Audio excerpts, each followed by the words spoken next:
There's no waiting for the future, not here. Because at Mohawk College, we don't wait.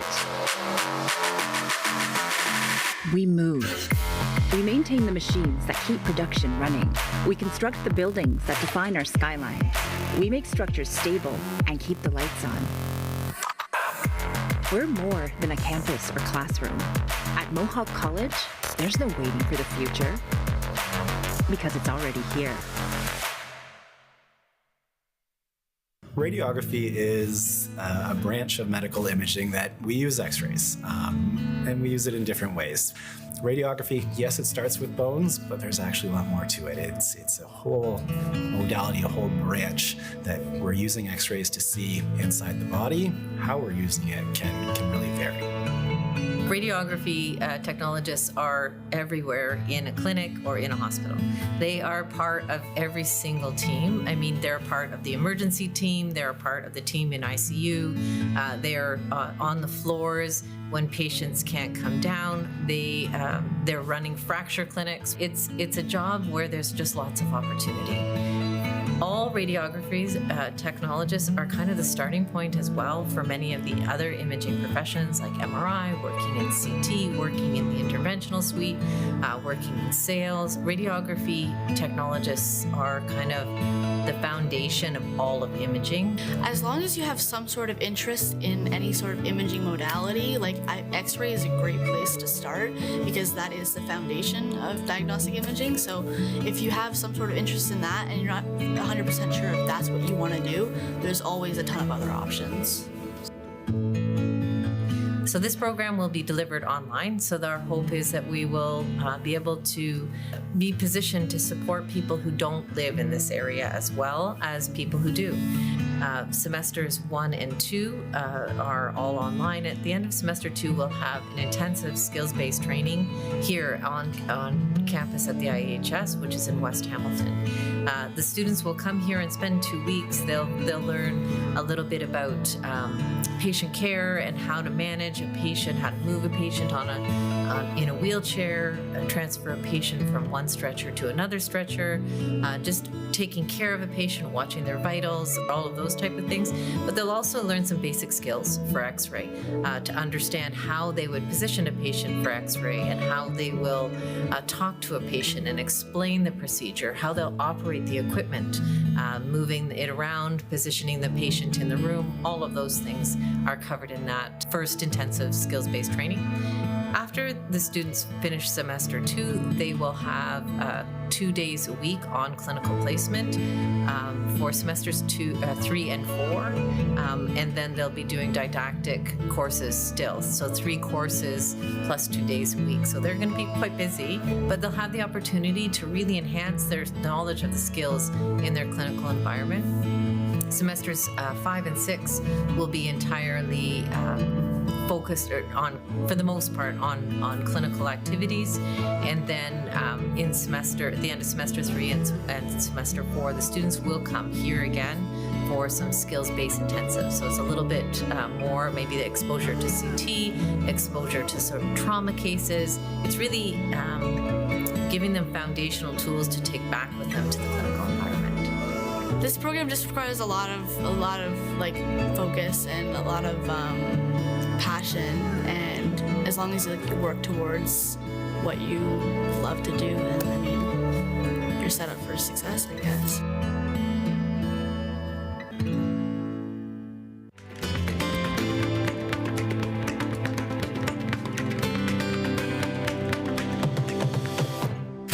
I just always was someone that wanted to help people, and I knew I wanted to help people in healthcare. I went to school in Chicago. I got my Doctor of Chiropractic degree there after I got my undergrad degree here in Canada. My chiropractic career, I began working as an associate in Burlington, and then I opened my own practice in a small kind of rural area in Niagara region called Smithville. I was a teaching assistant when I was in college, chiropractic college, and also in university. And so for me, it was always something that I really enjoyed doing. I was able to work alongside one of the coordinators for our program. They needed someone to teach, and that's how I jumped into that. It was early in the kind of the history of the massage therapy program. So I kind of got in on the bottom floor, and I had an opportunity to help guide some of the ways that we were teaching the program. And that was really exciting to me. I'm always in a classroom with them and teaching them kind of sometimes a little bit boring kind of foundational stuff. So I always start off my classes with listening to like, what have you seen in clinic, and how does it relate to our classes? And just today, a student was sharing like that they got to see someone that had a really major accident 4 years ago and how massage has really helped them. So it's really nice for them to have those proud moments, and it makes me really happy to hear that. Looking at a registered massage therapist versus a masseuse, they are able to come up with treatment plans that kind of address the whole person. So they're going to be seeing patients that might come in to just want to have a relaxation massage, but they have underlying conditions and they need to be aware of it so that they can create the best treatment plan possible for them. So it's really important that they understand the workings of the systems in the body, but also if there's something going wrong, so they can adapt and modify treatment based on that. Best part about my job is just interacting with students and sharing my clinical experience and watching kind of aha moments happen with the students. I just love teaching. I think the most rewarding part is seeing students work so hard. Sometimes it's a struggle for them to do this 3-year program. It's a pretty hard program, and to see them at graduation day is huge for me. It's always an emotional time for me to kind of see them reap the benefits of working so hard for it. My favorite thing to do is travel. I am someone who just loves to explore the world and meet new people and just connect with people. I've had the opportunity to go to the Middle East. My parents lived in the Middle East for a while. I've traveled to Asia. I've traveled all over North America. I've seen our beautiful country. I've been to a lot of places. I think I've traveled to 46 countries so far. I think by nature I'm a helper, and it lights me up to just help people. That's why I chose healthcare. That's why I enjoy teaching students, especially kind of aspiring to work in healthcare. It's just, I like to just serve people.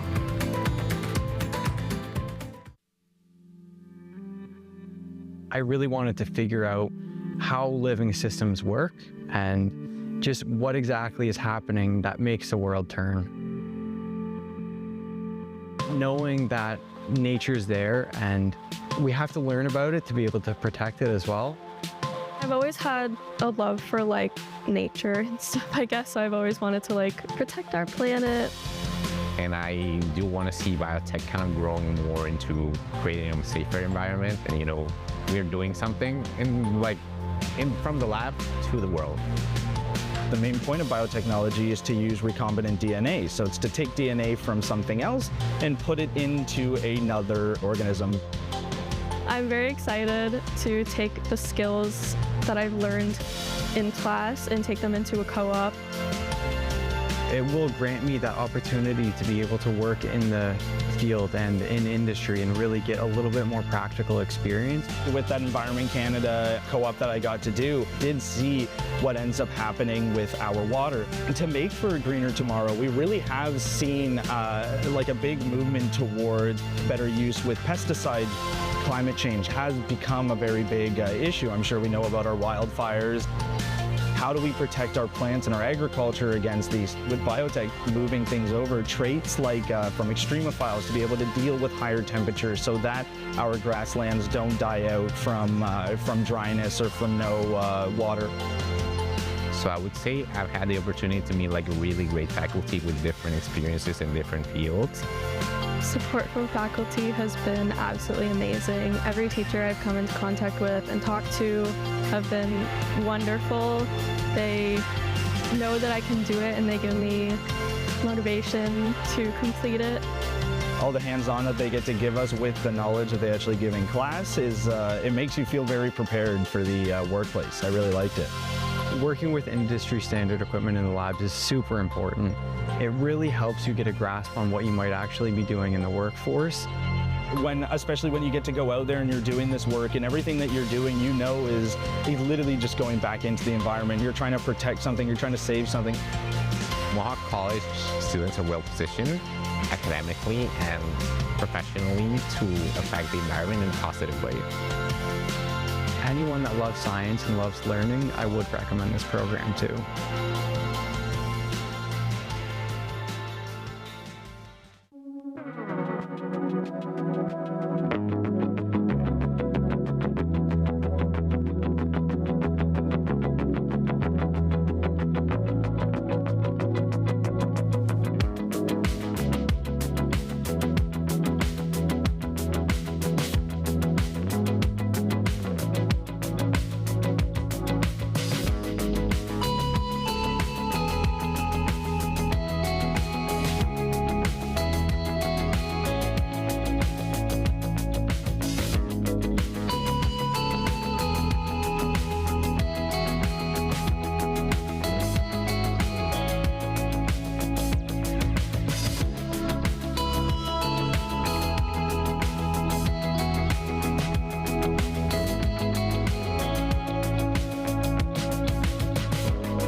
So why we chose snapping turtles is because with the population kind of on the decline, we wanted to do something to rectify it on a small scale. Our capstone project at Christie Lake Conservation is to restore a turtle nesting bed. Snapping turtles are an indicator species. They're one of the hardier turtle species, so in Ontario, all turtle species are at risk because of habitat degradation and because they get hit on the roadside so frequently. Increasing the turtle population, which inevitably is the hope, will help keep the water cleaner because they eat dead animals and bacteria and all the yucky stuff in the water, so they do help keep it clean. First, we had to come on site and actually see what we were dealing with. We had to make sure we were clearing any brush, any species in the way. We had to get down to the root system so that they couldn't reroot. And we actually used a front-end loader with a bucket attachment to scrape the ground and pull back to see what was actually underneath everything. So you'll do something and then you have to assess, and then you'll do something else and then you'll reassess. We've dug up the soil to make sure that it wasn't so compact for the turtles. These key factors that we considered will affect the broader ecosystem here at Christie Lake Conservation. Unfortunately, with a restoration project like this, there is the chance for poachers, which for one was not something we would have ever thought of. I, for one, did not think that poachers were a thing with turtles. We want people to be more aware. We want to spread the knowledge that we have obtained during this process in order to continue to help the species, which in turn helps other species of turtles and also helps increase the sustainability of the ecosystem where the turtles exist. So when we can make good habitats for snapping turtles and monitor them and see how they're being used, it helps us get an idea of how to also help other turtles. It's a reason to wake up in the morning, and it's exciting to come out and to be able to do this and to feel like I'm having a positive impact on the environment and doing something to encourage the well-being of a species. Being able to have that background to just understand how these tiny, tiny changes on like this minuscule level can affect an entire ecosystem. If you are serious and passionate about climate change and sustainability and anything to do with environmental impacts, Mohawk College is definitely the place to go. We want to dig in the dirt and say, look what we did at the end of the day. We want to, get feedback from other people. We want to come back and see how it's doing. It's more than just a project. It's fun. I'm Casey. I'm Jory. I'm Maddie. And we're the Turtle Team!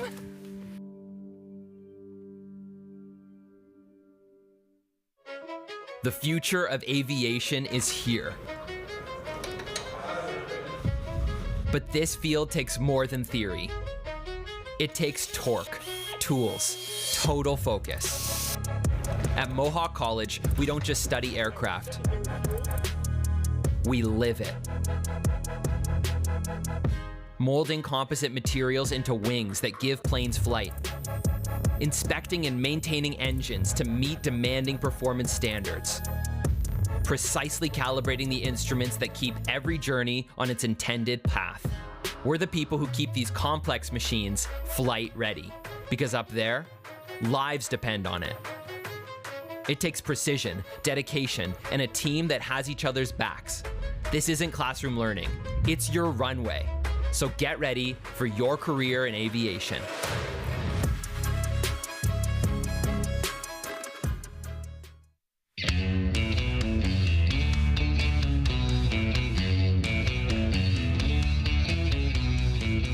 I taught a grade 7 and 8 class last year. I had the opportunity with elementary engagement to go in, and I had 3 points of contact with students where I got to promote trades before they got to high school. And so I came up with this analogy, and it's like playing Lego. Now imagine this. You get a call from your buddy Tim. Tim just got the new Star Wars Lego Center. and he wants you to come over on Saturday and build it. So what's the first thing you do? Who's coming, right? Okay, so Tim's coming, Sally's coming, and Bill's coming. Great, I'll be there. That's carpentry. I get a call from Adam. Adam says, hey, I just got a new deck that I need to build. Can you come and build it? And I'll say, who's coming? And he'll say, Sally and Bill are coming. And I say, great, I'll see you on Saturday. And we get to build something. So I'm just a kid playing with larger Legos, and that's what I get to do. That math is not important, and it's the most important. Math is everywhere in what we do. Now, having said that, it's not hard math. This is math that makes sense. This is math that my students come in and are like, I wish I was always learning this kind of math. In high school, you may learn that A plus B equals C. Well, what does A and B mean, right? And what's C? Like, what does that mean, right? But we can actually hold A and B in our hands here and then measure C. And it just makes sense. That's the math we do. I wasn't listening to myself, into my gut to what should I be doing. And since trades wasn't really taken seriously, it wasn't an option. And now I understand how great of a choice it was to get into the trades. It's a booming industry. There's so much work. I'll always be able to fall back on a ticket that I have because I'm a Red Seal carpenter. I know carpenters that they've known before they leave the womb they're going to be carpenters, right? And that's not my story. I was encouraged to go to university. That was the path set out for me. In high school, I took all university targeted courses. I took one shop class. I can remember being in that shop class, and there was a finishing room. I was building like a TV cabinet, and I'd close the door to the finishing room, and just like the world just like shut off. After high school, it's kind of funny. The phone rang, and it was someone asking for my brother. And what do you want? And they said, there's a job in framing. And I said, yeah, I'll take it. And so I started framing. After a week, I'd look back and be like, whoa, like we built those walls. Or that floor is because we were here. And a month, look at that house now stands because of our crew. And then years go by, and now I can go into neighborhoods, and it's so rewarding. And that's when I identified, back to that one high school shop class I took, where when you get into your work and the world just shuts off, that's what I experience now. And I see the product of what I can make, and it's so rewarding. And so that's when I got hooked. Industry trained, but I went through the apprenticeship program. So I came here to Mohawk, and I did my apprenticeship through this schooling. So this is a bit of a home to me for where my career started. Every tradesperson is a teacher at heart.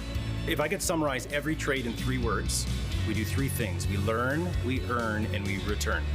And it's not that you learn first, then you earn, right? This all happens at the same time. All 3 of these words are all going on at once. You learn, you earn, and then you return the knowledge that you gain from someone else to somebody that is still coming up in the industry. That became the next best thing of my job. I love building, I love seeing the progress, but more so than that, I love seeing the progress of people I've taught. And I kind of wondered, how can I do that on a full-time basis? And Mohawk gave me that opportunity. One of the things I'm kind of honored about here at the college is that I get to teach along the teachers that taught me. I did an apprenticeship in carpentry. I would argue that I'm in an apprenticeship for teaching now. These are the people that surround me, and they look at my lessons, and they sit into my classes, and we bounce ideas back in the office, and we share PowerPoints and different presenting methods and all that. It's just such great teamwork. Mohawk has yet to say no to me, and I've got some pretty wild ideas. Right? I said, you want to build a full-size house? And they said, sure. I said, really? Like, I go in with these asks, and I don't know if I'm going to get a yes. And I said, okay, next year, can I build 2 houses? Sure. Like, full-scale houses. I asked for technology. Yep, done. You have it. So what can they do better? Well, they're doing a great job. The day they say no to me, we'll talk again. Every teacher here is a licensed carpenter. We come with real-life experience to the classroom, and our students will absorb that. And on top of that, they're doing it themselves. Our students are in the shops with our talented faculty as the students build their projects. It comes and goes. It's remarkable. Thank you, thank you. I can hide 10 carpenter's pencils in it.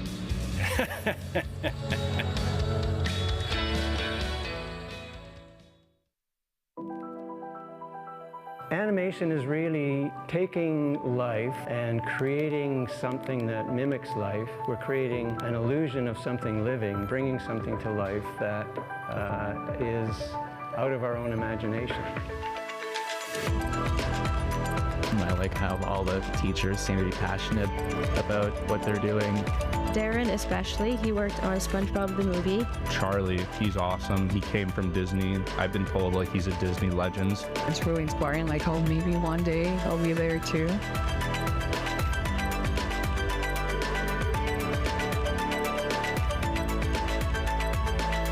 You learn everything from drawing to 3D modeling to animating those 3D models. I definitely think the smaller class sizes help. I've had teachers say that other programs, with being such big classes, they didn't get the help that they needed, but this one, it's definitely a lot more one-on-one.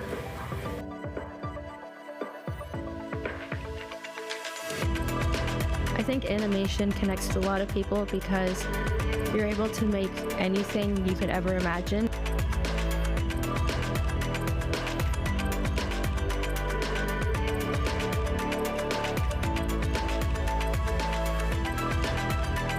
I definitely feel prepared for the industry. It feels like all my childhood wishes are coming to life. Really touch people's souls and maybe make them think about something and maybe change someone's life.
I always wanted to be a teacher. I remember since I think I was 3 years old, I'd line up my siblings on our kitchen chairs and practice teach on them. I hope they're okay. And I always knew I wanted to be a teacher, be in education, and my passion was children. So I made those dreams come true. After my undergraduate degree, I enrolled in the early childhood education program at Mohawk College. The faculty were so supportive. And the really cool thing that we still do to this day, of course, is we have placements. So I got into the field to see what it's like to be an early childhood educator. I knew that's what I wanted to do. And then right from graduation, I got hired at Mohawk College, and I haven't left yet.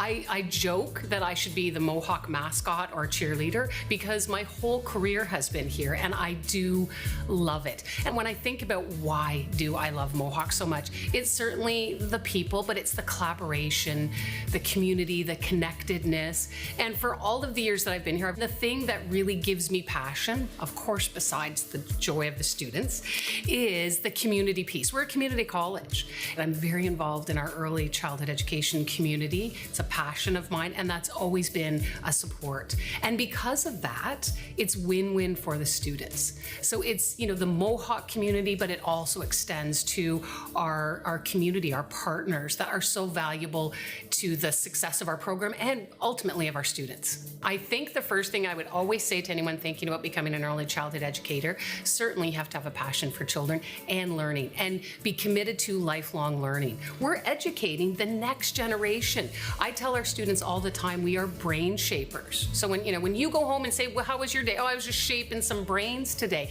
Because that's what we're doing. When we're brain shaping, we're making that connection. You have to want to continue your education and your lifelong learning. It never stops. To be an early childhood educator, it's really a gift. Again, we're the educators of every other profession.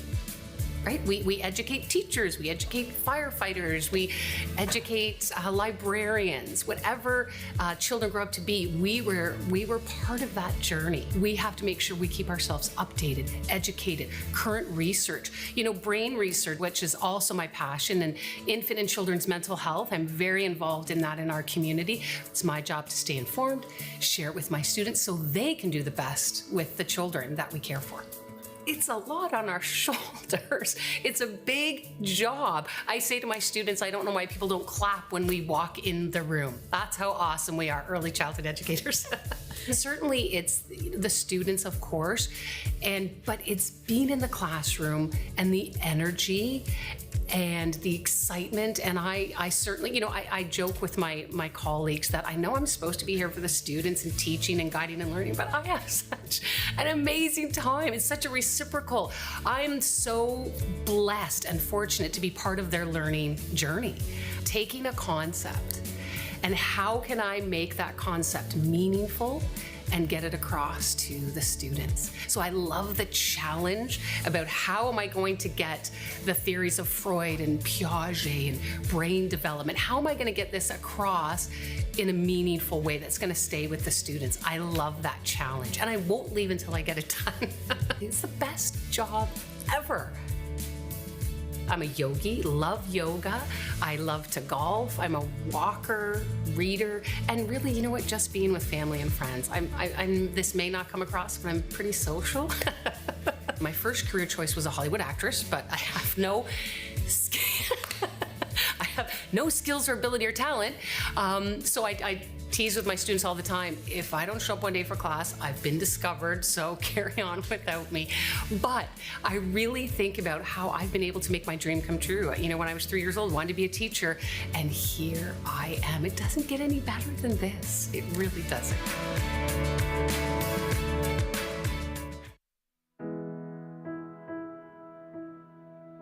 So Mohawk has a very long-standing history of education in medical imaging. I think it was the 70s when the radiography program began, the 80s when their sonography program began. We've been delivering the MRI graduate certificate for the last little while. So we've had a very long history of working with the imaging programs. Ever since I was young, I've always been drawn to healthcare. As I grew older, I realized that maybe I didn't want to be a nurse, or maybe I didn't want to be a doctor.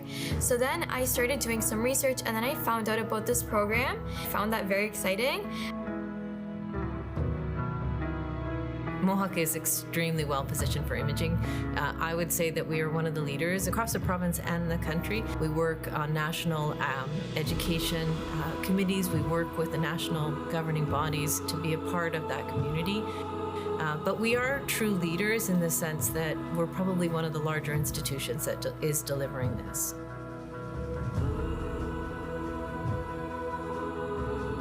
I feel like when people think of like a job in healthcare, it's always like either you're a doctor or you're a nurse. And there's a lot of underappreciated fields within healthcare that aren't talked about enough that are really, really important. The one thing that has always excited me is the rewarding feeling that you get. Although it may be tough sometimes, I think it's the people and the patients. I always knew I wanted to go into healthcare. I feel like that was something that my family kind of instilled in me, and I've always wanted to like help people in any way that I could. And being able to be part of that journey is really rewarding, especially when it comes to patient care. There is a ton of demand when it comes to all of the imaging professions. There's lots of jobs really right across the country. So we're just trying to create different opportunities for our learners.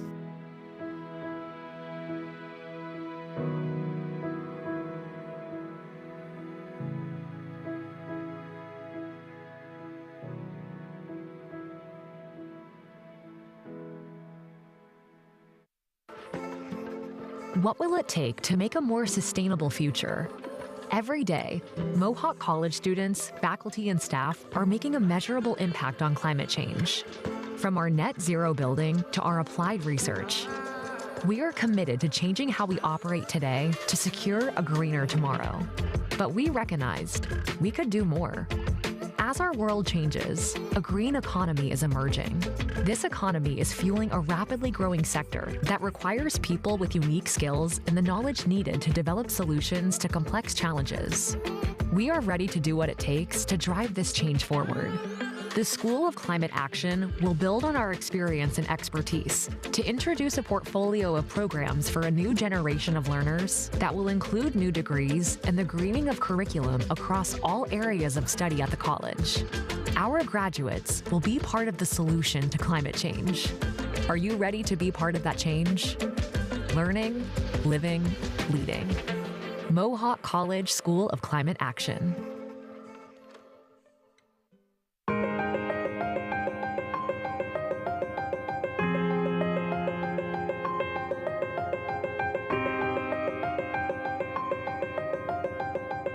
I've always been interested in aviation, and I knew that I wanted to work somewhere within that industry. So when I was considering my options, I noticed this program, and I thought it would be really cool to just get to work on airplanes, as I've always been fascinated with them. I've always had like an interest in the world of technology, and when I heard about avionics, I thought it would be fun to get to work with that and do all the troubleshooting and everything associated. I came here a couple years ago for a tour, and I don't know, ever since I stuck with it. So we've had a lot of lab experience with troubleshooting as well as installations.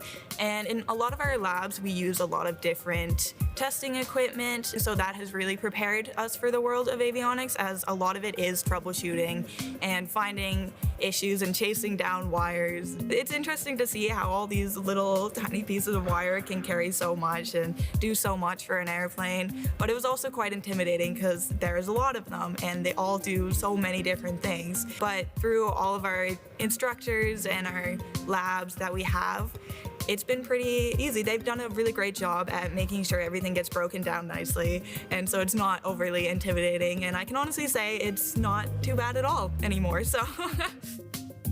I'm currently working to complete my AME license, which is Avionics. This program, it would be a 4-year apprenticeship to get all of your hours and all of your educational requirements, but by doing this program, it knocks it down to 2.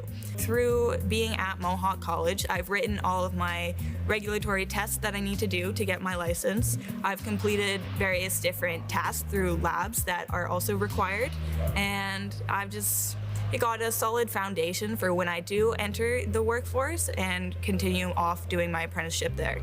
I would definitely say Mohawk has a lot of good connections. And then they have a lot of opportunities and connections through school to set you up with an employer.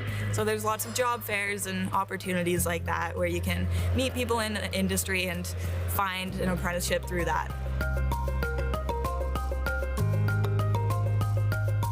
In May 2025, Aidan Muller represented Mohawk College in the Skills Ontario competition as one of the college's 51 competitors. The Skills Ontario competition offers a unique opportunity for top students from colleges across the province to demonstrate their mastery of their skills in their field. Aidan ultimately won gold in the aircraft maintenance category. In total, 13 Mohawk College competitors took home 11 medals, including 9 individual and 2 team medals.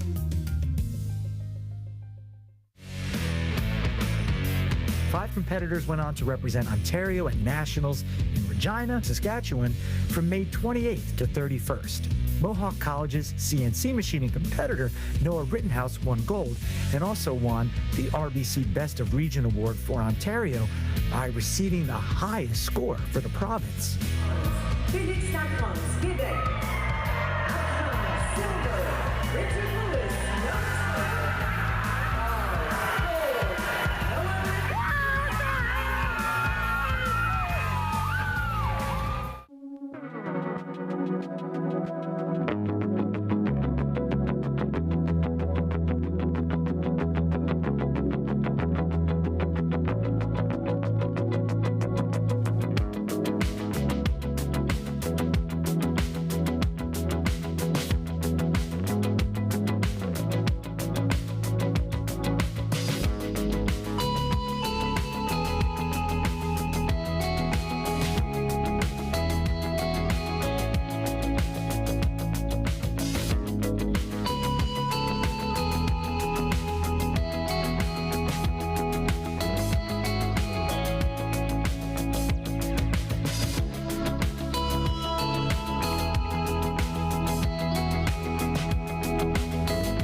Ever since I was young, I've always been drawn to healthcare. I feel like as I grew older, I realized that maybe I didn't want to be a nurse or maybe I didn't want to be a doctor.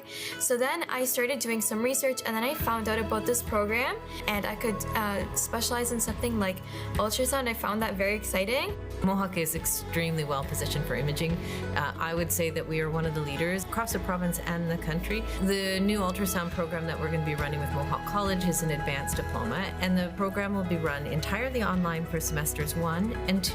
At the end of semester 2, the students will come here for some skills-based training, some patient care integration, communication, and really community building.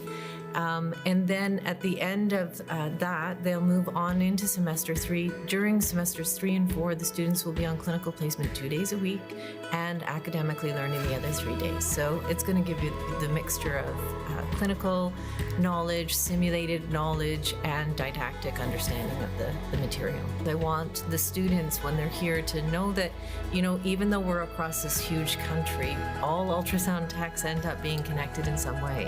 And you always have places to go to reach out and ask for help or direction for complex cases or abnormal findings and difficult situations.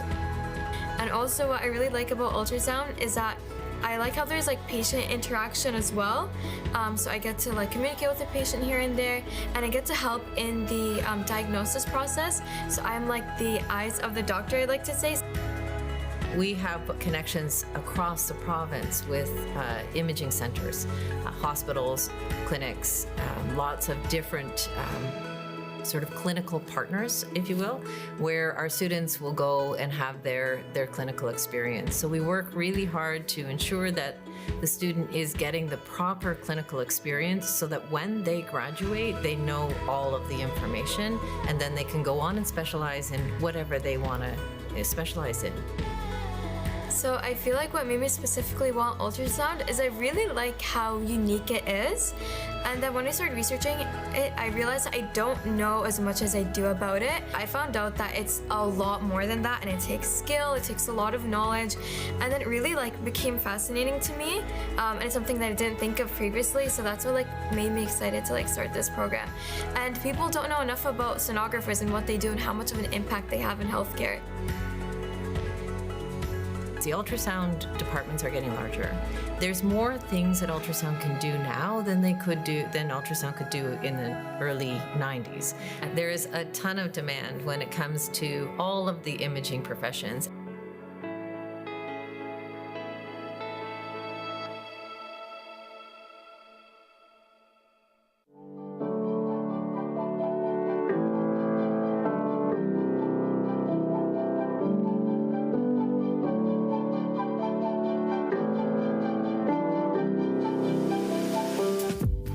Well, they'd probably never think that I was into old school classic cars that I enjoy building on the side of my own home. I like the old school, being able to build a car and with the community, just hanging out with a bunch of people and just to enjoy a night of a classic old car show.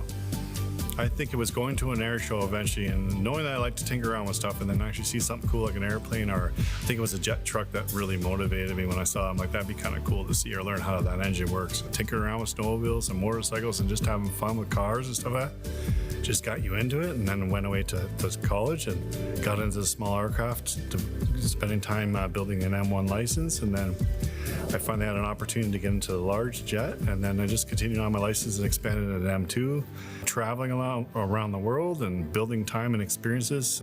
I heard an opportunity of Mohawk, and one of the gentlemen was going to start an aviation program and asked me if I'd like to be involved and maybe help develop a little bit of material. And I eventually said, you know what, that wouldn't be too bad to change it now after all the years of being in the industry, to turn around and now give it back, share your knowledge. I think it's a nice cycle that needs to happen. I mean, we've all been students at one time, and then you go in the industry, you work a ton, and then you're like, why not just give it back again and then keep that cycle going, share your knowledge. And hopefully that cycle will happen again with a student who might become a teacher at one time down the road, 20, 30 years down the road as well, like me. So I knew that Mohawk College has always been a well-recognized college for trades, and I'm like, I'd really like to be a part of that. I've always known, even growing up, that Mohawk was well-known for trades, so why not stick to something that has such a great reputation that's out there? The best part of my job is to watch them learn and share your traits, and then watch them when they graduate, and then they come back later on and they say, hey, this is where I am nowadays. I'm like, good for you, that's awesome. To see that they stuck to the industry and they're doing something super cool. And I've even seen students come by and bring their airplanes by here. And I'm like, wow, that's super cool that you're now flying your own airplane. And never thought of that. They'd be working on them, but you're working on them and to fly on them. Having that student come back later on in life, 5, 4, or maybe even 10 years later, it's very rewarding to know that I was a part of his career or her career way back in the day.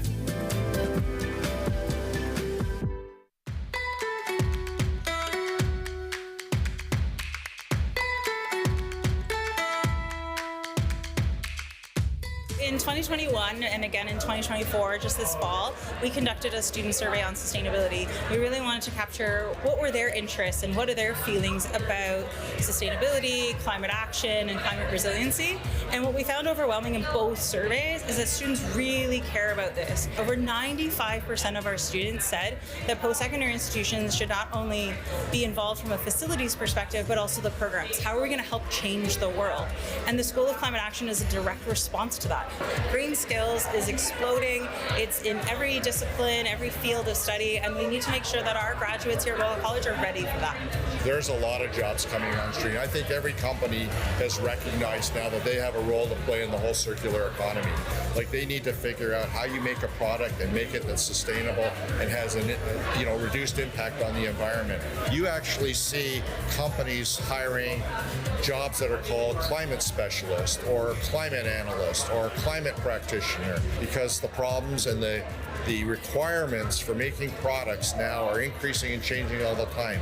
So how you made something before will change very different. You have to look at the whole supply chain and where are these products resourced and where are you getting the raw materials from, and are they going to have an impact on the environment? So it's definitely a growing area. So we have 3 diploma programs here in the School of Climate Action: Environmental Technician, Biotechnology, and Biotechnology Advanced. All of those programs have co-op options with them. In addition, we are going to be offering 2 different degree streams as of fall 2026, and that's a Bachelor of Technology Sustainability and a Bachelor of Management Sustainability. What's really interesting is this idea around the laddering of diploma to degree programs. So environmental technician, for example, if you've completed that diploma program, you should be able to map into the 3rd year of the degree program. So you're doing like a 2+2 where you're coming out with a diploma and a degree, which is amazing. There's been a couple of students where they've come up and I've been handing them a tree seedling, and they said, what is this for? And I've explained that the School of Climate Action is launching and to take this home and to plant it. But at the same point, they're just excited. They're like, you have a School of Climate Action? What are the programs? And they've come in and they've asked a lot of questions. They're just really excited that the college has committed to this because it's important to them. I think these type of programs are very, very important for the world. The environmental technician, I think that's one of the most important right now, in my personal opinion. I haven't yet, but I'm going to apply for sure.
Ani, Scano, and greetings everyone.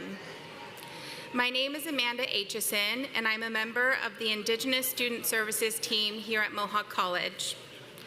I'd like to welcome you to the traditional territory of the Haudenosaunee and Anishinaabe nations that we've gathered on today. To begin the ceremony, I would like to welcome the Spirit Vision traditional Indigenous drummers and dancers. For Indigenous people, we believe that the drum connects us to all things and is the heartbeat of Mother Earth. Today, we call upon this group to give thanks and to recognize the graduates' achievements with an honor song. Please stand for the procession of the graduates and platform party.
Please be seated. Well, thank you to the Spirit Vision traditional drummers and dancers. And greetings, everybody. My name is Katie Burrows, and I am the Vice President of Students and International here at Mohawk College. And I'm pleased to be the host for today's convocation ceremony. As we begin, I would like to acknowledge that Mohawk College is situated on the traditional territory of the Haudenosaunee and Anishinaabe nations within the lands protected by the Dish with One Spoon Wampum Agreement, and is currently home to many Indigenous peoples from across Turtle Island.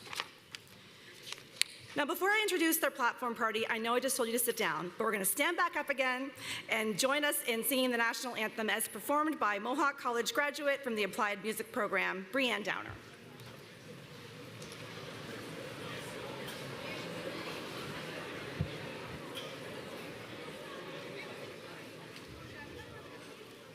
Oh, Canada, our home and's native land, true patriot love in all of us common. With glowing hearts we see thee rise, our true north strong and free. From far and wide, oh Canada, we stand on guard for thee. God keep our lands glorious and free. Oh, Canada, we stand on guard for thee. Oh, Canada, we stand on guard for thee.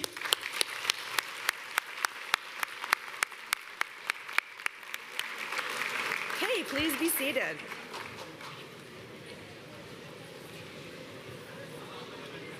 Convocation is a special celebration for all in attendance. We ask that you stay at your seat until the entire ceremony is complete. Please also ensure your cell phone is turned to the silent setting. I am proud to declare that this convocation ceremony is open.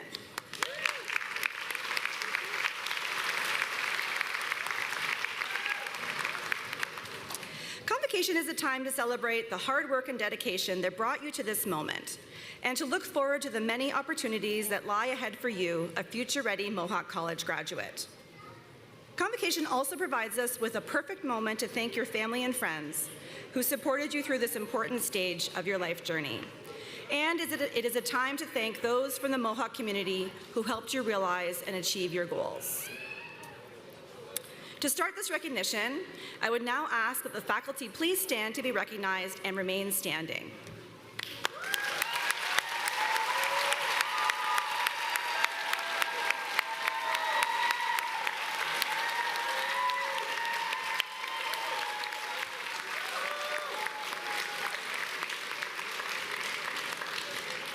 Next, I would like to acknowledge our staff, administration, alumni, and union representatives who are joining us today. Please stand and be recognized.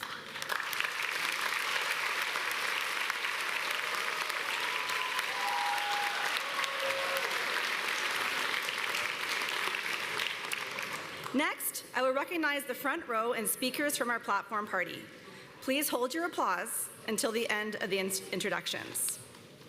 Drew McTeer, Dean, McKeil School of Business, School of Creative Industries, Liberal Studies, and Communications. I said to hold your applause. Aaron Cameron, Dean, School of Interdisciplinary Programs and Community Services. Wendy Lawson, Associate Vice President, Academic, Dean, School of Health. Oh boy. Keith Siegel, Distinguished Fellow. Paul Armstrong, President. Okay, fine, he deserves it, he deserves it. Sean Chesney, Board of Governors. Krista Weisner, Registrar and Associate Vice President, Student Services and Supports.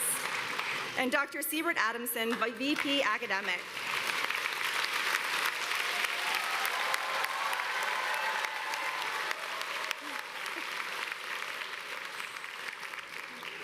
I am pleased to introduce Mohawk College graduate Tracy Richardson to come forward and welcome our new graduates as alumni members.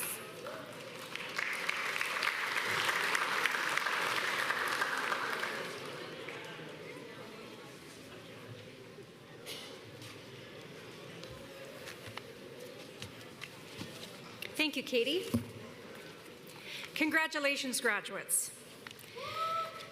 Yes. Good evening. My name is Tracy Richardson, and I'm a member of the Mohawk College alumni community. You have worked hard to reach this moment today, and I am truly honored to officially welcome you to the alumni family.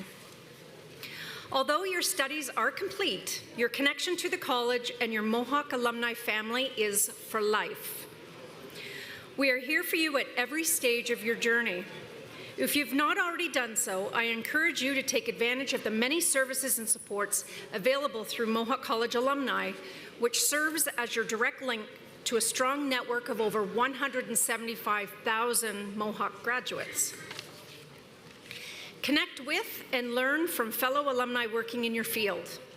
Enhance your career development and network through mentorship offerings and by attending career, social, and athletic events. Volunteer your time as a committee member or classroom guest speaker. Access exclusive alumni discounts, benefits, and your alumni card through your Mohawk Perks app. Stay connected to alumni and share your personal milestones with us. Through perks and social platforms, alumni businesses are proudly showcased and extraordinary graduates are celebrated and honored at the annual Alumni of Distinction event, which highlights the achievements of our alumni, including one outstanding recent graduate each year. As a graduate, you are a valuable member of the Mohawk community. With a solid first-class education in hand, we know you will use your knowledge and skills to make a difference in your field and in the community. And we will be rooting for your success every step of the way. As you cross the stage today, I will present you with your alumni pin, and I hope that you will wear it with pride, like I am today. On behalf of your alumni community, congratulations. We are so proud of all that you've achieved and look forward to continuing to support you throughout your career and life.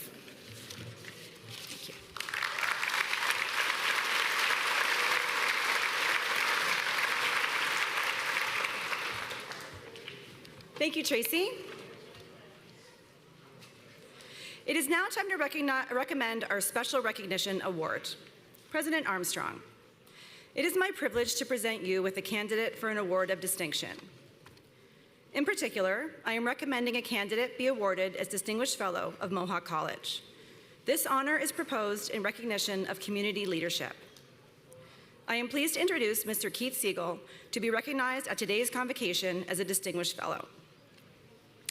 Keith Siegel is a visionary leader whose career bridges the worlds of creativity and business.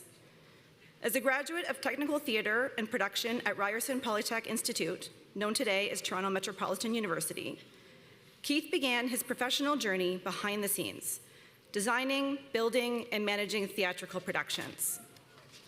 This foundation in creative problem solving and production logistics laid the groundwork for his entrepreneurial mindset and ability to think outside the box. After 13 years in the life and health insurance industry, Keith became co-founder, president, and CEO of GuardMe International Insurance, helping shape one of the world's leading student health insurance and mental health service providers. Starting in his basement, along with his co-founder, they grew the company to a worldwide operation with more than 200 employees. Under his leadership, GuardMe became known for its personalized service, industry innovation, community involvement, and strong institutional partnerships across the globe. For nearly 30 years, Keith has made lasting contributions to the education sector by funding student programs, creating scholarships and bursaries, and supporting communities both locally and internationally. GuardMe has donated and committed $1 million to Mohawk College and has supported international students at the college through scholarships and program development. His unique blend of creative thinking and strategic leadership continues to make a real difference in people's lives today. Mr. Siegel, could you please stand and join me at the podium?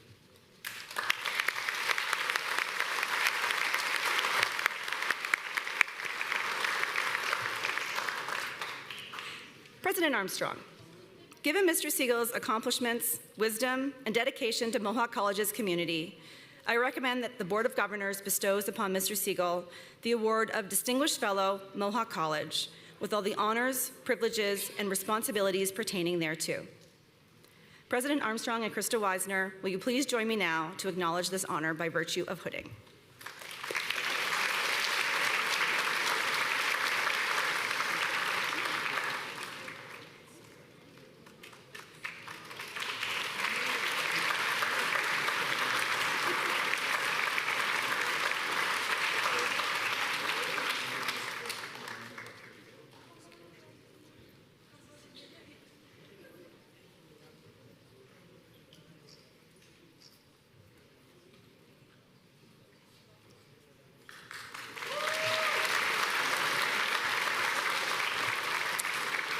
Congratulations, Mr. Siegel. I now invite you to address Convocation as its honorary speaker.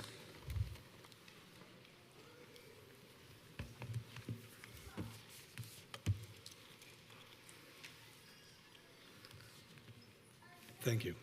Good evening, everyone.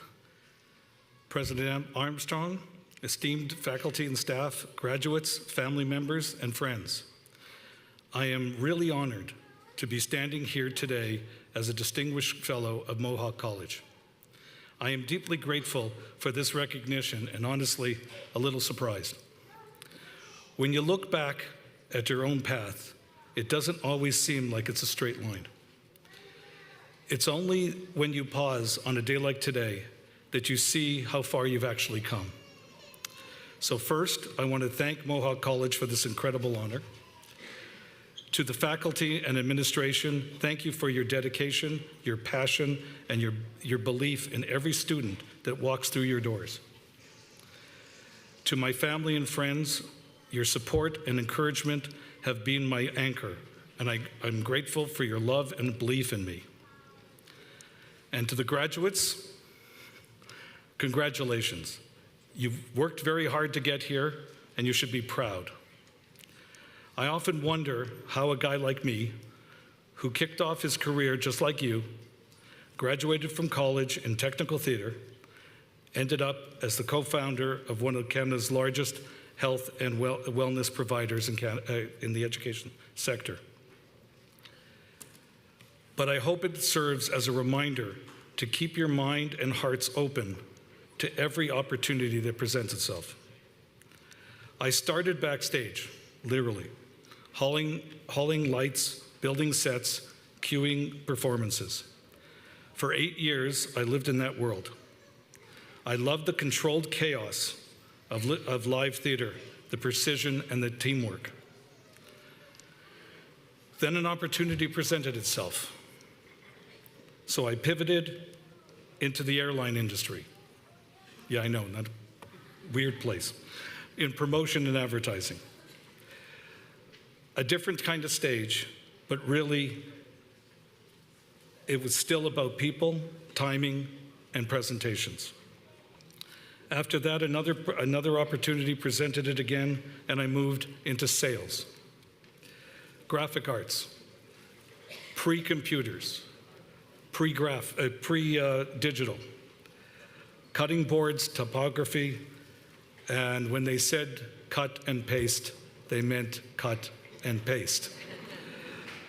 It was gritty and hands-on, but I loved it. And then, insurance. Don't ask. Not the most obvious next step. I don't know, I didn't plan it, but the door opened and I walked through.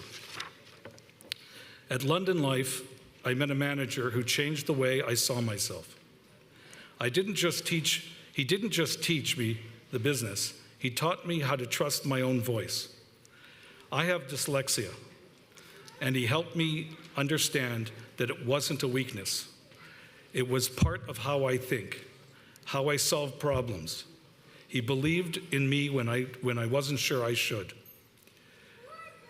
One thing that stood out, that stuck with me, regardless of whatever industry you go into, don't stand on the sidelines. Don't be a bystander. Be part of it, shape it. So I did. Eventually, I started my own company, GuardMe, where with just 2 of us, working out of my basement, because in Canada you don't start things in your garage, it's too cold. And 28 years later, we've grown into a team of over 200 people, providing mental health and wellness support to students around the world. To the graduates, today marks the combination of your hard work, dedication, and resilience.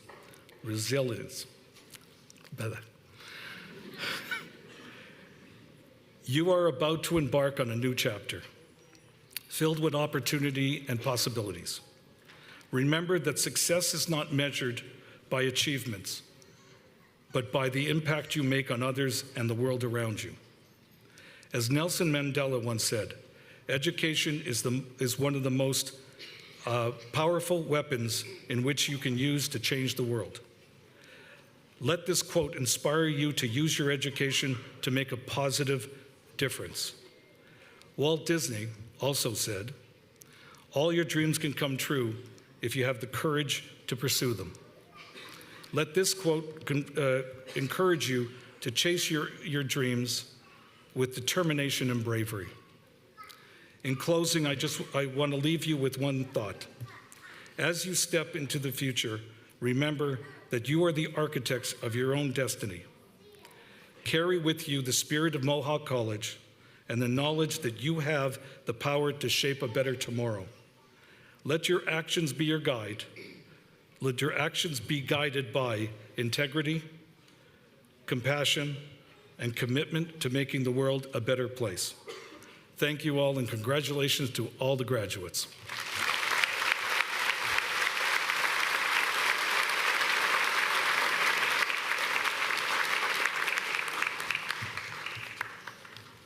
Thank you, Mr. Siegel. We're proud to count you as one of our distinguished fellows at Mohawk College. I am pleased to introduce Pedro Nemesio de Campos Silva, President of the Mohawk Student Association, to come forward to bring greetings to our graduates.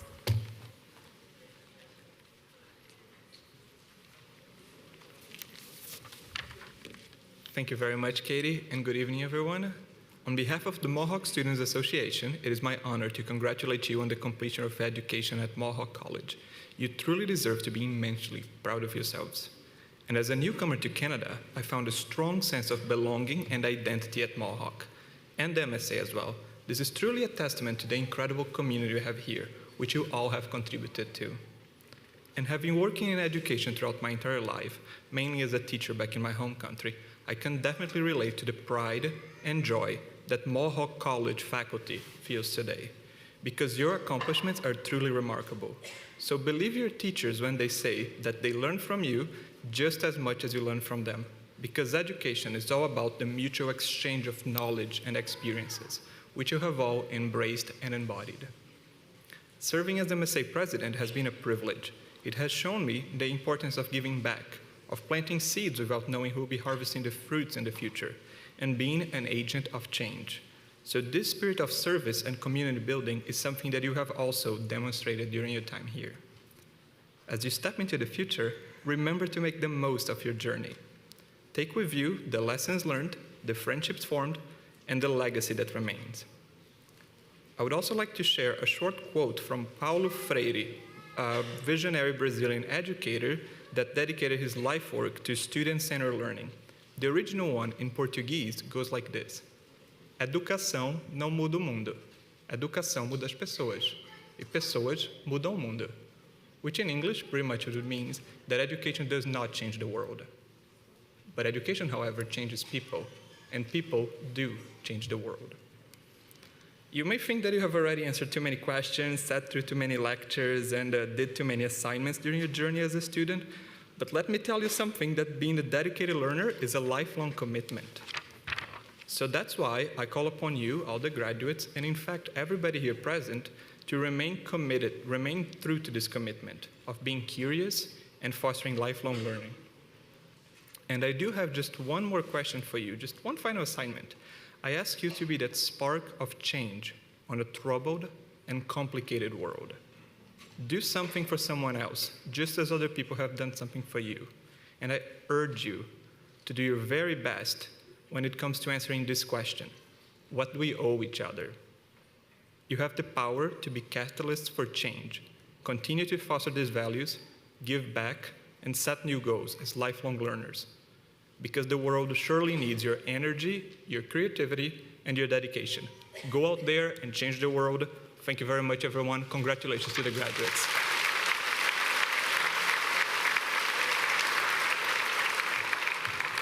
Well, thank you, Pedro. The MSA has been a tremendous support to our students. And now, please welcome Mohawk College President Paul Armstrong.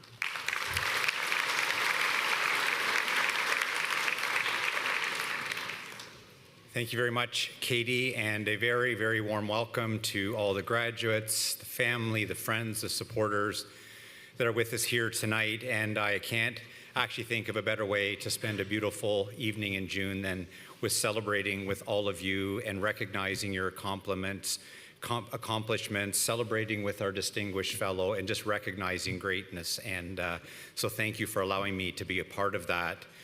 I wanted to start off by saying that I've had the privilege and honor of calling Mohawk home for a very long time, first as a student and then as an employee. And I can tell you that what has impressed me during my entire time is the words Keith used, is that the commitment and the dedication that everybody that works here makes to make an impact on you as students and learners, preparing you for the future. And I can tell by your response when the faculty and staff were introduced that you realized that their commitment and passion was really important and noticed as well. So how about one more round of applause for all the great people on the stage here.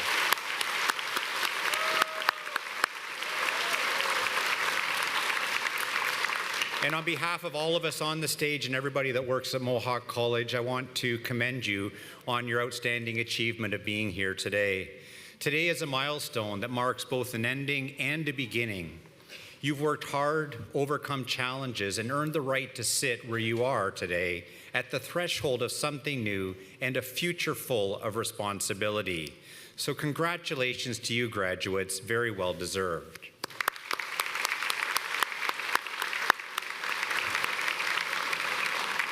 Convocation is not just a moment of personal achievement. It is a declaration that you are ready to meet the future, ready to contribute, ready to pursue the opportunities that await you. As you take this next step, I want to talk to you about exactly that, pursuing opportunity, not just recognizing it when it knocks politely, but going after it when it hides behind locked doors. And I have to say, I can't think of a better story that epitomizes taking advantage of opportunity than what we just heard from Mr. Siegel. Because opportunity rarely presents itself with a map and a guarantee. More often it whispers, it hides in uncertainty, it dares you to move, not because it's easy, but because it matters. And so today, I want to offer you a challenge, to live your life as a pursuit, not a pursuit of perfection, but a pursuit of possibility. You know, you may be tempted to wait for the perfect job, the perfect timing, or that moment of clarity before you make your move. But I urge you, don't wait. Perfect moments are often missed. Wait for one and you may very well miss an opportunity that's right in front of you. You know, Thomas Edison, who we know is the inventor of the light bulb and many other things that we take for granted today, once said, "Opportunity is missed by most people because it's dressed in overalls and looks like work." And you know, in my own career, the opportunity to serve in higher education leadership, it didn't come with a spotlight and a sign. It was often disguised as hard work, difficult choices, unexpected detours, and the unknown. But each time I made the decision to lean in, even when I wasn't completely sure of what the outcome was going to be. You don't have to have all the answers to take the first step. You just need the courage to begin. You know, there's going to be times when that path ahead of you feels unclear, when doubt creeps in, when others seem more certain, more prepared, more confident. And in those moments, remember this: confidence often follows action. It does not precede it. And just like an unexpected visitor, when opportunity knocks, it's not always convenient. It doesn't always appear at the right time. Sometimes it interrupts your plans. It challenges you. It requires you to maybe move cities, to leave familiar ground, to try something you're not sure you're ready for. But that's what makes it powerful. Because when you pursue those opportunities, the inconvenient, the uncertain, you'll discover strengths that you didn't know you had. And you may not realize it yet, but you've already proven your ability to take on the unknown. The unknown of a new college, a new city, a new program, new friends, and for a lot of you, a new country. And that is the reason why you're sitting in this seat today. You took a chance and achieved something meaningful. That takes drive, it takes grit, and that takes courage. And pursuing opportunity is also about embracing lifelong learning and the power of curiosity. You're graduating today, but your education does not end. I would challenge you that it's really just beginning. You know, we're in a world shaped by rapid change, artificial intelligence, shifting economies, global interdependence, changes in political environments, opportunities that didn't exist, and it pays to be curious. The desire to ask why, to seek understanding, to learn something new each day, that is going to keep you relevant, and that is what's going to separate you from the competition. So don't let this moment be the period at the end of your sentence.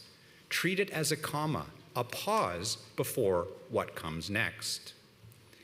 And I also, graduates, want to challenge you to remember you always belong in the room, in the conversation, in the boardroom, in the planning rooms. Your voice matters. You're going to be working with young people, developing them at the most important times in their life.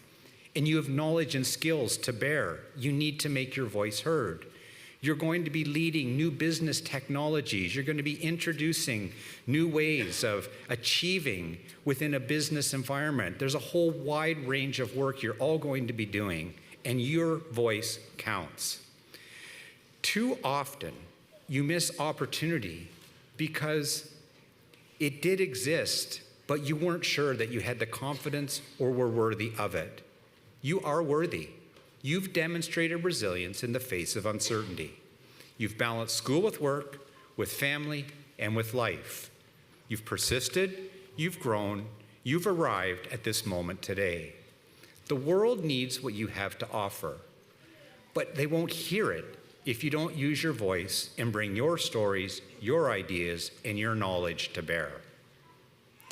So I want to leave you with a short story that I think really highlights this whole notion of taking opportunity when maybe it's not comfortable. And it's about a teacher turned farmer and entrepreneur from Sierra Leone. Muhammad Ali Mansouri began his career as a teacher, and like many teachers, he had high hopes of shaping young minds and contributing to the growth and success of his country. But that dream began to fade when Muhammad realized he couldn't support his family on the salary he was making. And despite his passion for teaching, Muhammad made a very difficult decision and chose a different path. He saw an opportunity in farming. So he pulled together $600 from his own savings, from fellow teachers, bought some land, and started a poultry farm. Now, Muhammad knew almost nothing about farming, but he didn't let that get in the way or be a barrier. He found ways to learn what he needed to, and he took the risk. It worked out well for him. Muhammad's farm became a thriving business, and soon he expanded to include other animals, goats and cows. But most importantly, Muhammad was able to hire people from his community to work with him. And the story doesn't end there. Muhammad used his success to help others. He provided access to clean water, he distributed food from the farms to his community, and perhaps most importantly, he inspired others to create their own opportunities through his entrepreneurial spirit. And I know a lot of you are going to be entrepreneurs that are in this class today. During an interview with the BBC in 2019, Muhammad offered this advice: "The future does not belong to those who wait. It belongs to those who act." And graduates, I couldn't agree more. The future belongs to those who pursue possibility, and you graduates are more than capable of that pursuit. And by the way, Muhammad's story from the BBC put a spotlight on the plight of teachers in Sierra Leone, so much so that the government gave them a raise, making it easier for them to stay in their chosen profession. What Muhammad's story tells us is that even small acts of courage can be far-reaching and create ripple effects that can transform communities and lead to positive change in the lives of others. Graduates, as you walk out of this theater today, credential in hand, remember, you have already proven that you are brave enough to do anything you set your mind to. Now show the world you're bold enough to keep it going. It has been an absolute honor and privilege to have you as students at Mohawk. I hope that we'll see some of you back maybe at some other point in your journey from an educational perspective, but we just want to offer our best wishes and congratulations to the graduating class of 2025. Best of luck. Thank you.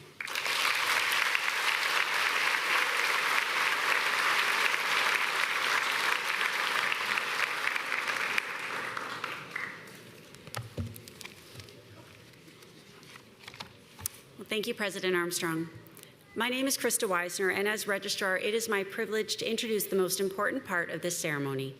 Graduates, it is now time for you to cross the stage and be admitted to the alumni of Mohawk College.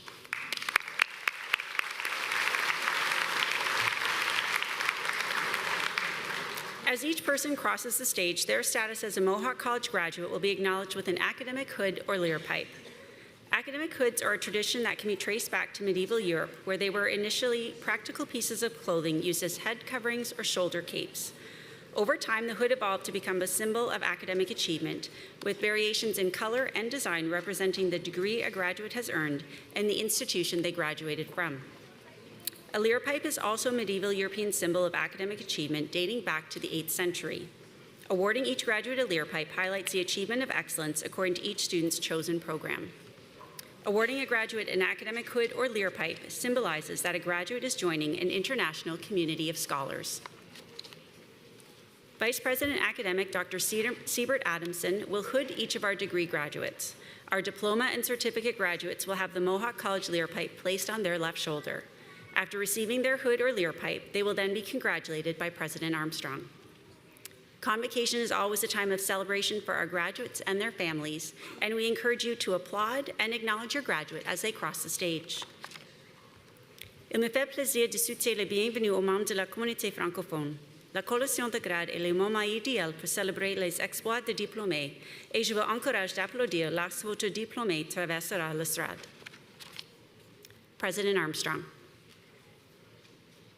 I now have the honor of presenting the candidates for graduation. The graduates have successfully completed the curriculum of their chosen program as required by the Mohawk College Board of Governors and have been recommended to be awarded their degrees, diplomas, and certificates in recognition of their academic accomplishment. Therefore, I recommend that you confer their degrees, diplomas, and certificates with all the honors, privileges, and responsibilities pertaining thereto. And on behalf of those graduates not here today, I further request that their credential be conferred on them in absentia. Thank you.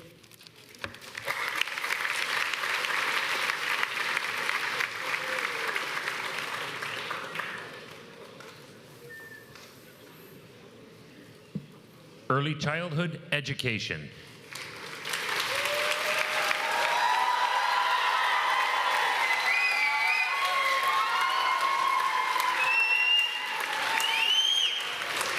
Nurto Abdullahi.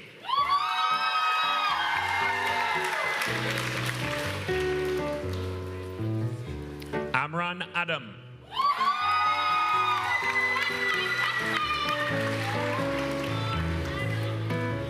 Swad Adam.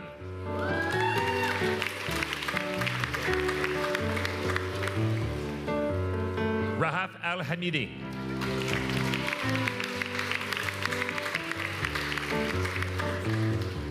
Asma Ahmad Al-Kaila.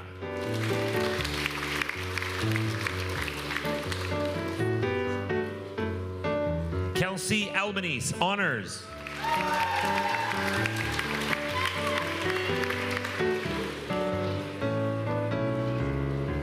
Marissa Guadalupe Alfaro Ramirez, honors.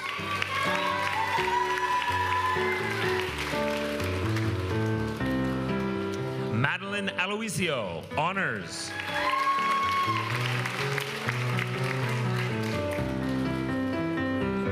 Prakriti Amgain, honors.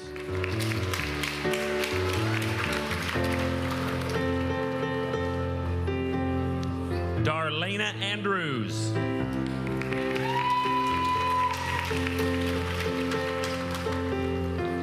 Antumo Anyan, honors.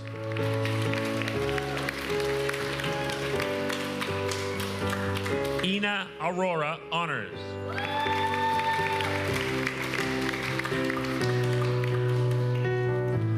Eduardo Arroyo.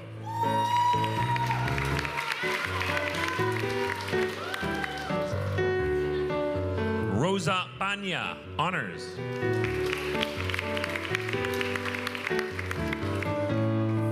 Atticus Bassett.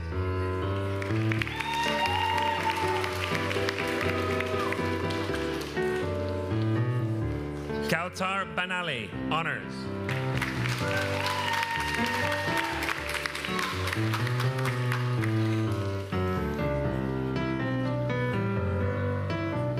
Autumn Berkeley.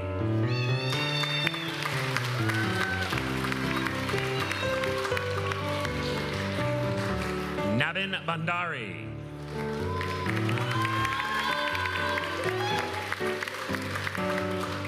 Kabita Bull, honors.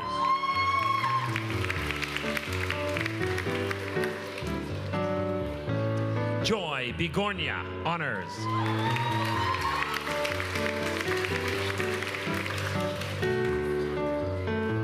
Chantel Bodden.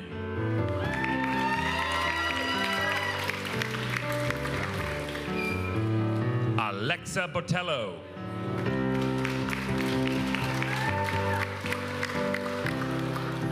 Gurveer Kaur Brar.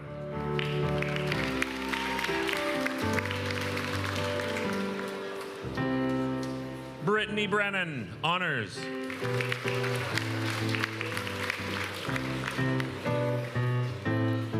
Victoria Broomer, honors.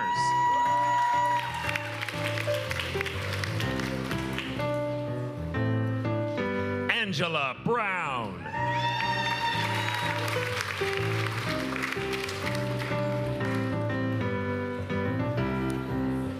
Kaylee Bukima.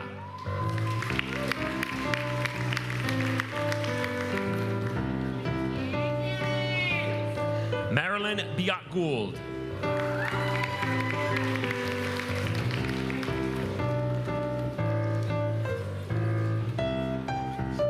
Leonardo Enrique Cardenas Benavides, honors.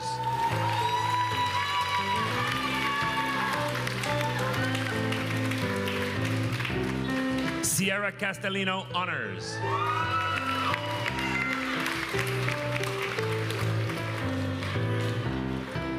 Rajam Chahal.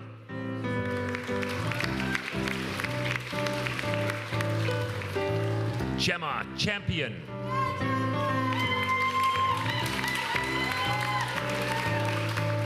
Aruj Chima.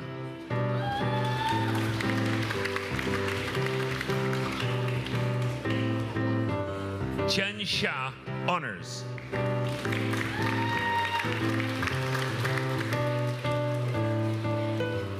Angel Cowan.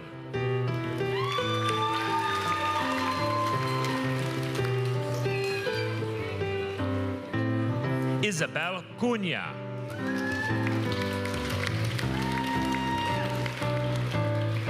Haley Curtis.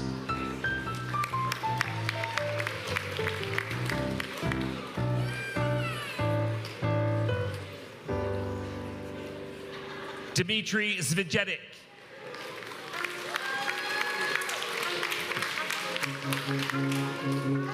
Evelyn Dadesho, honors.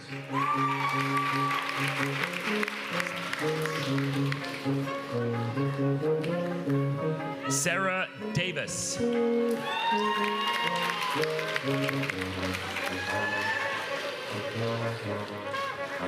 Arlene De Vera, honors.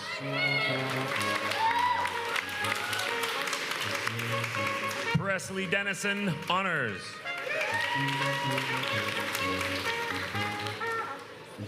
Julia DeMarco.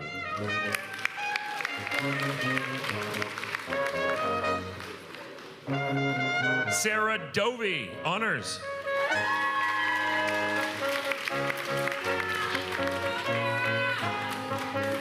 Amanda Dredge, honors.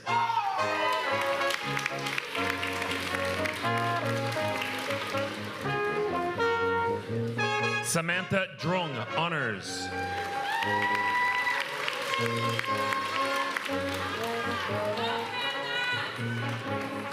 Sarah Dunwan, honors.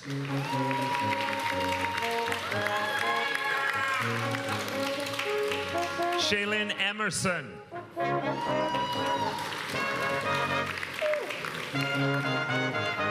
Olu Wapialuola Emmanuel, honors.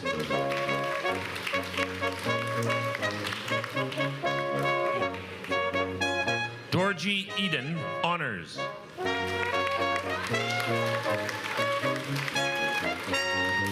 Navarra Darshi Fernando, honors.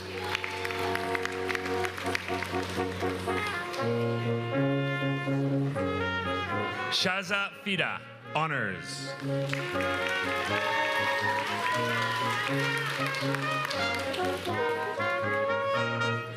Morgan Forrest.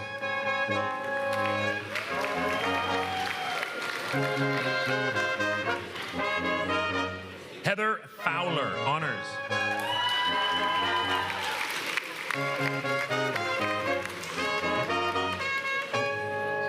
Nanaya Frempong Manso, honors.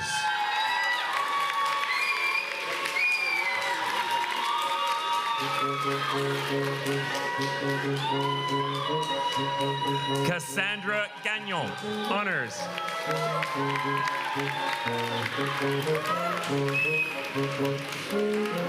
Sweta Gaha.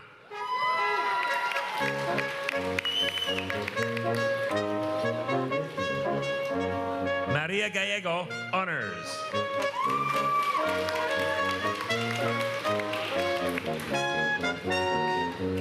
Elvira Gashi.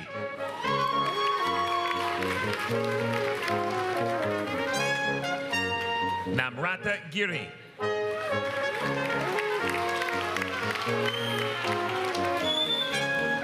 Eddie Gordon Honors.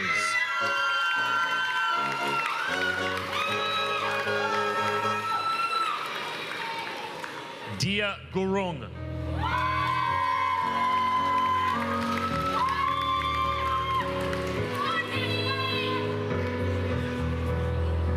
Niruta Gurung Honors.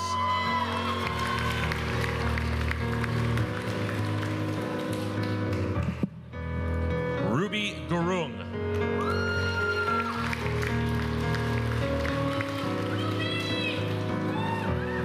Daniel Haley.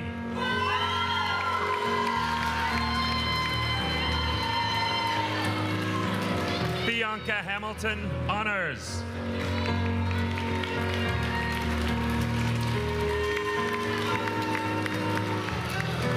Savannah Hill.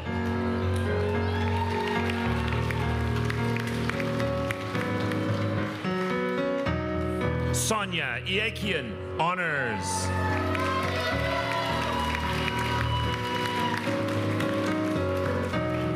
Emily Jackson Honors.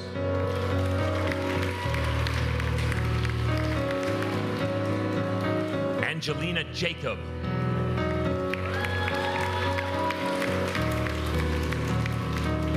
Ava Jones.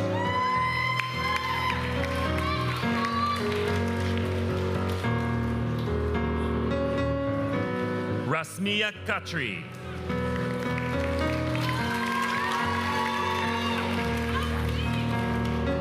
Ishvinder Kaur Kali.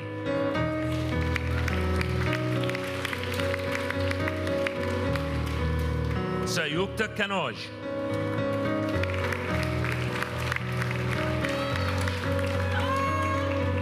Ashu Karki.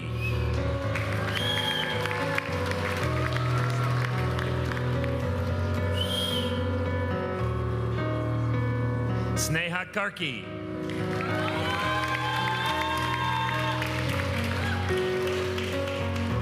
Swarnim Katayat.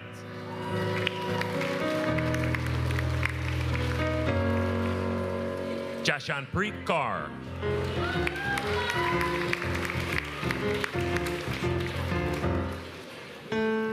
Jasmine Kaur.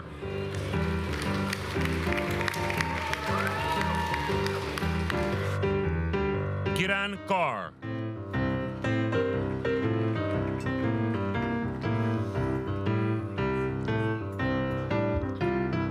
Kovaljit Kaur.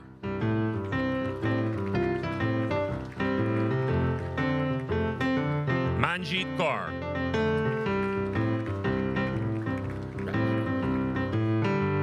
Ratna Gurung.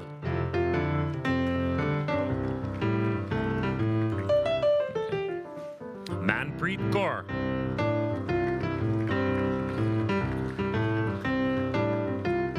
Mehak Preet Kaur.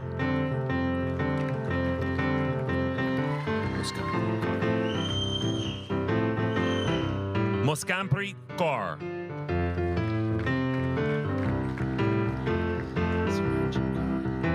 Simranjit Kaur Honors.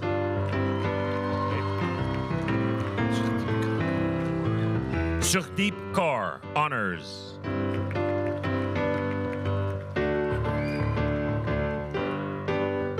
Harmandeep Kaur.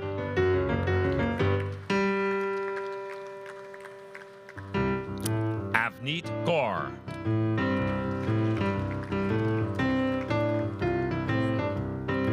Simranjit Kaur.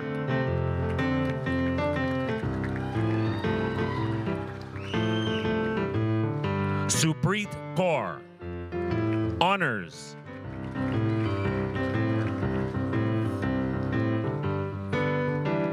Yashanpreet Kaur.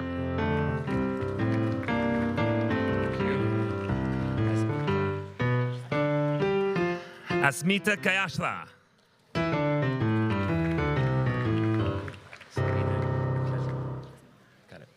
Sabina Kazimova, honors.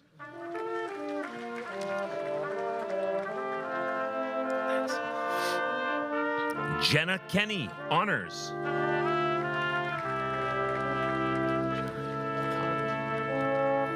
Rajani Kand.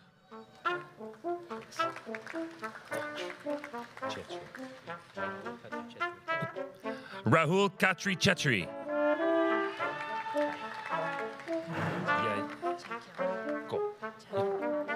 Jakyong Ko, honors.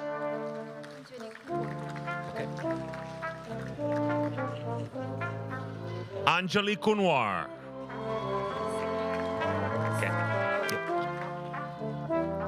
Sony Kunwar, honors.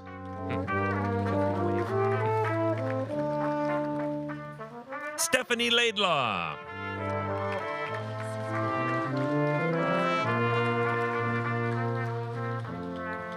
Suzna Lamatamang, honors.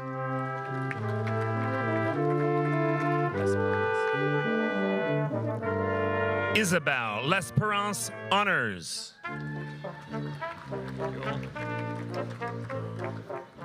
Brianna Lloyd, honors.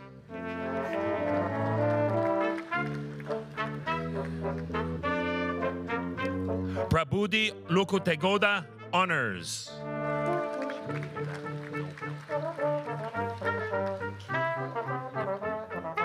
Kian Makabwag.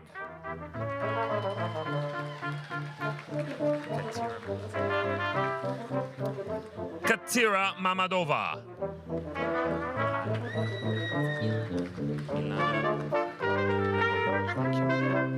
Milana Manojlovic, honors.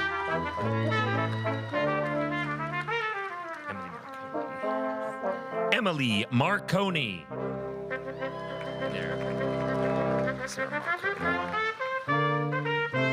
Sarah Marco, honors.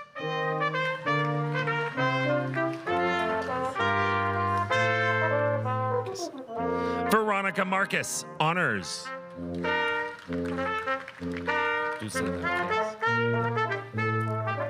Dulce Marquez Valladares.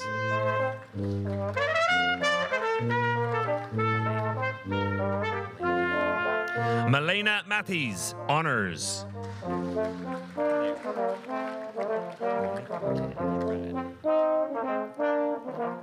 Monique McKeil.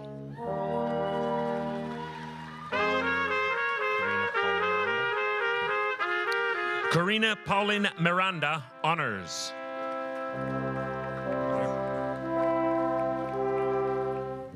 Amber Money.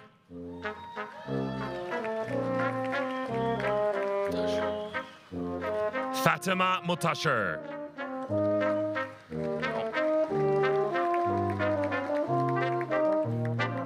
Zainab Mutashar.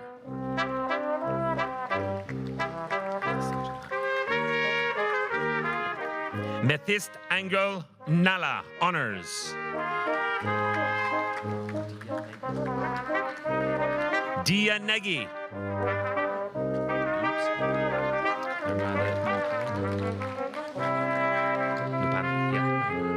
Narmada Nupane.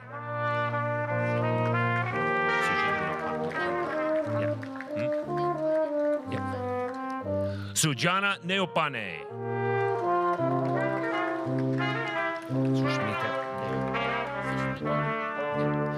Sushmita Neopane, honors.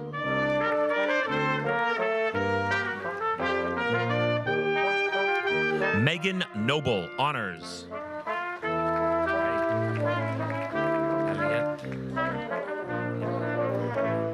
Alieth Nitran Nia Bagheera. Nice. Katia Alexandra Obregon Chavez, honors. Sounds awesome. Seriously. Olua Funmiola Abiodun Ogunjobi, honors.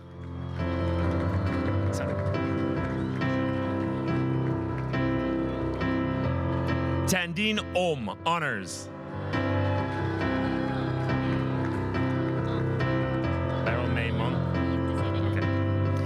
Karone Ong.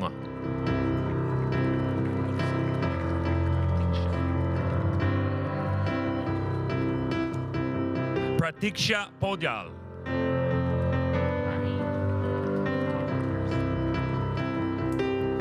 Audrey Pierce, honors.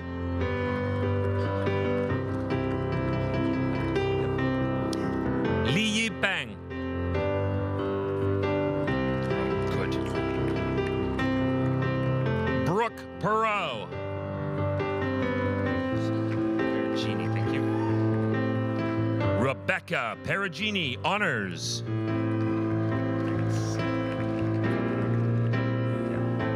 Karuna Pradhan, honors.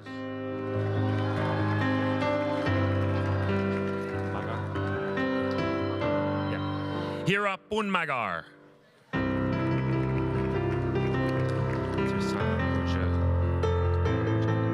Tirsana Borja Garbuja, honors.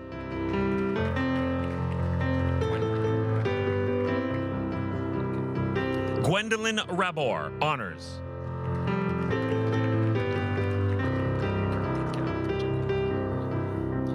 Karthika Rajakumar, honors. Isabella Ramirez, honors.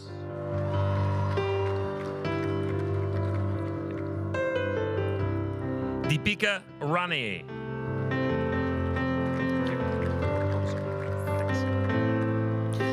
Jennifer Raposo, honors.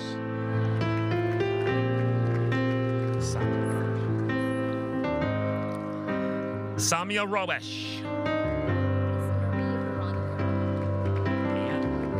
Maria, got it. Maria Veronica Remedio, honors.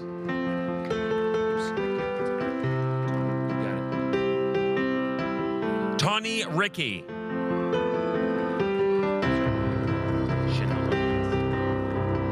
Janelle Rodriguez, honors.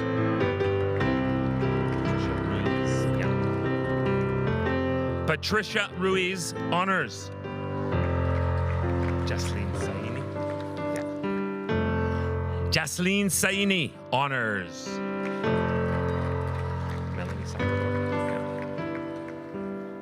Melanie Salvador, honors. Thank you. Yara Santos.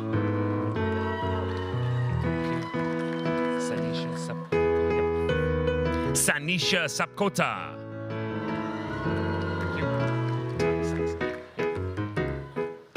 Ty Saxon, honors.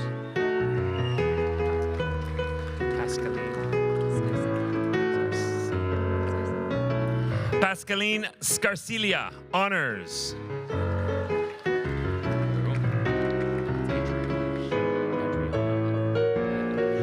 Adriana Sheeman.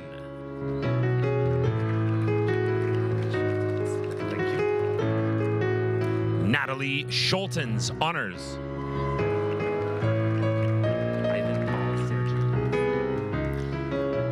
Ivan Paul Sergio, honors.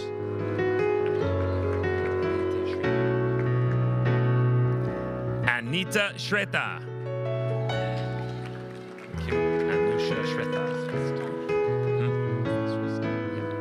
Anusha Shrestha, honors.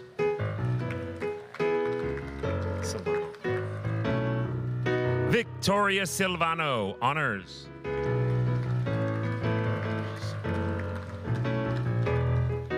Tanisha Singh.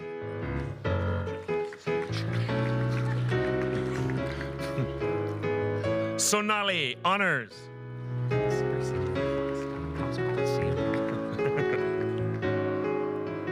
Priyanka Sunar.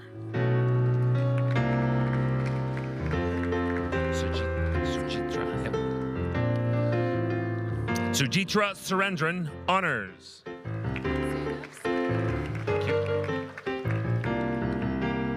Zainab Sayeda, honors.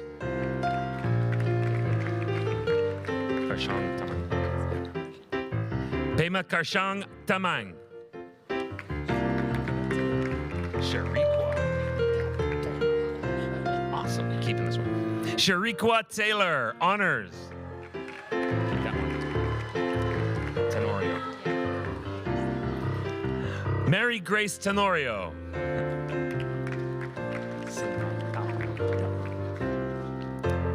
Simran Tapa. Maybe we say that. Rabina Tapa Magar. Yep. Rabina Tapa Magar. All right. Brianna Thompson. Brianna Thompson. Okay. Brianna Thompson. Thank you.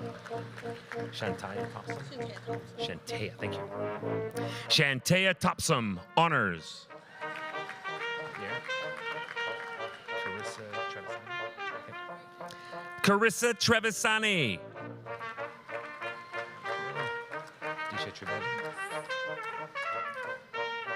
Disha Trivedi, honors.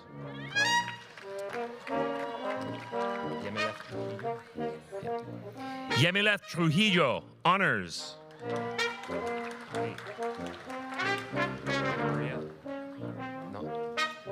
Noheira Adasan, honors.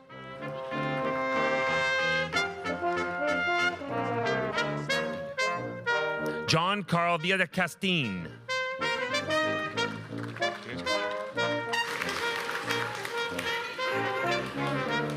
Neljor Wangmo, honors.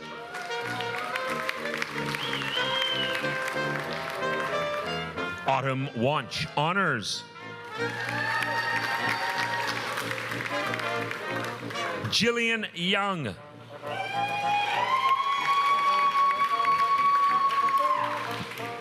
Hajar Zara, honors.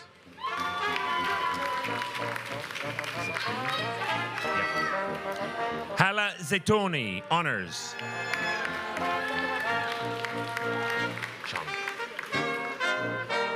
Yazhou Zhang, honors.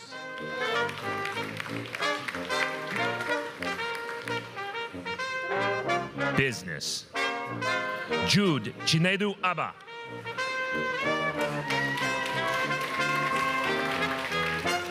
Kayode Ibrahim Adelaja.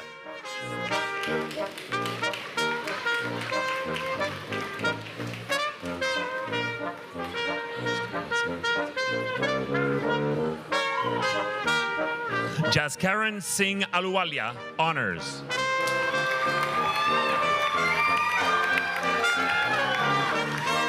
Tanya Akhtar, honors.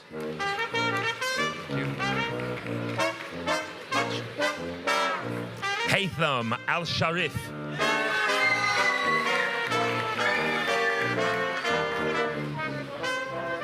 Abhay Anand.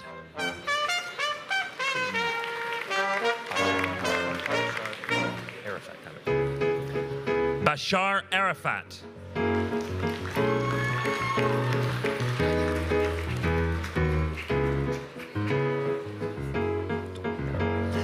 Azmi.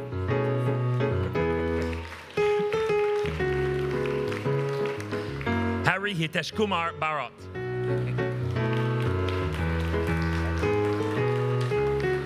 Patricia K. Bay.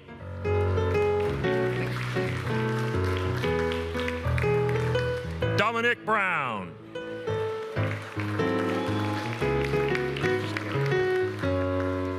Michael Carrier.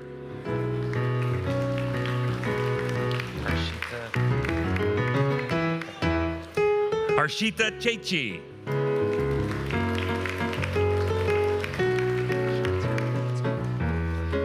Karuna Chantal.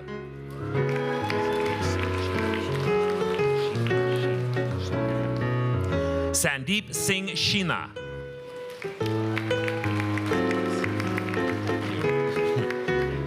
Charles Clark.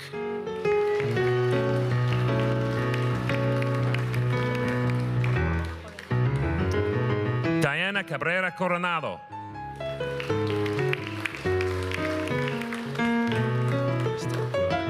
Christelle Coular.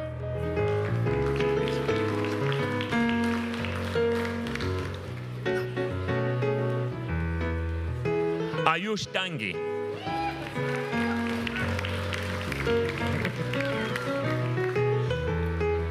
Arati Dakal.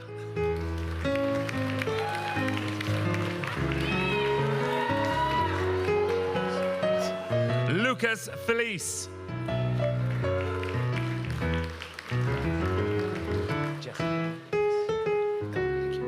Jesse Galan.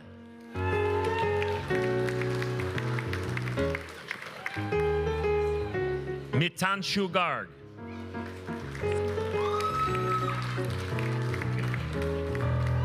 Cynthia Gaudette.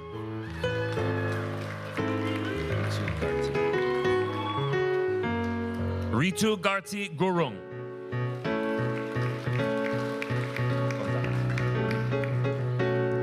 John K. Gonzalez.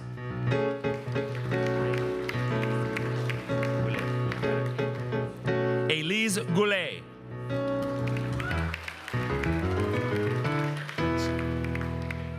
Krishna Gupta.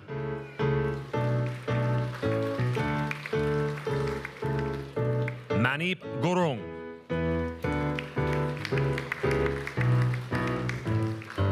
Ria Gurung.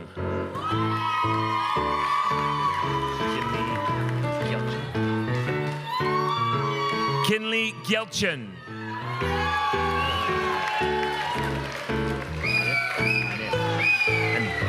Isaiah Hanif.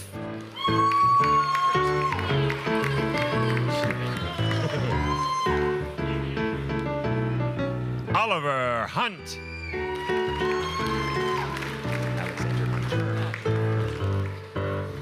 Alexander Hunter.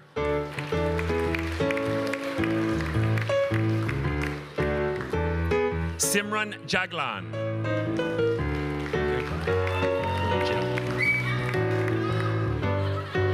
Mukul Jain.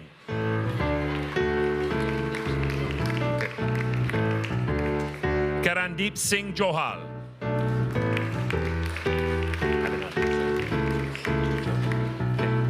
Abhinav Jose.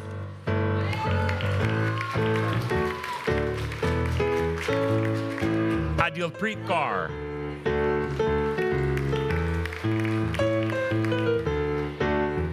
Amandeep Kaur.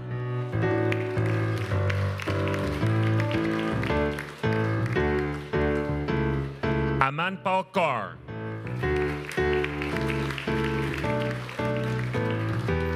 Anmolpreet Kaur.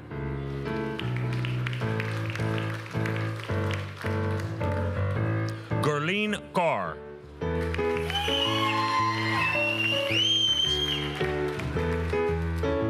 Gurleen Kaur.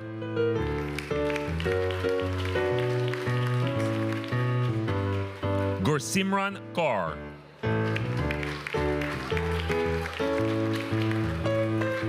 Harmanjit Kaur.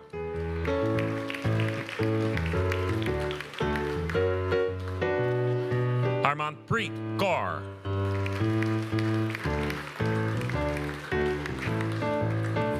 Harpreet Kaur.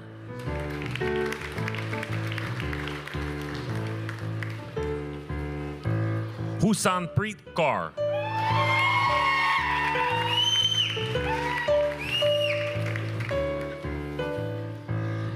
Jasleen Kaur. Jasmeet Kaur.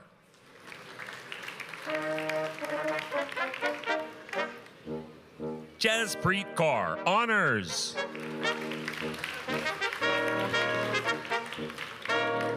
Kushdeep Kaur.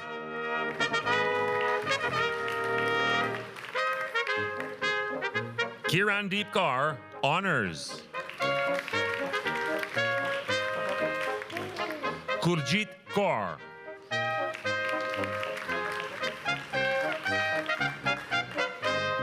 Lovepreet Kaur.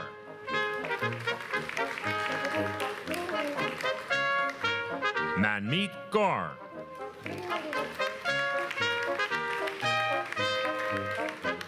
Manvir Kaur.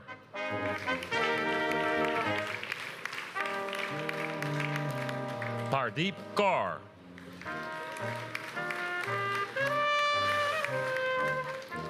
Ramandeep Kaur. Honors.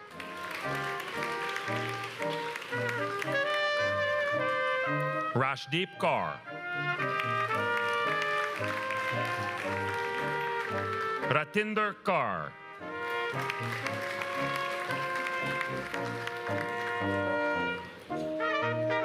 Rawanpreet Kaur.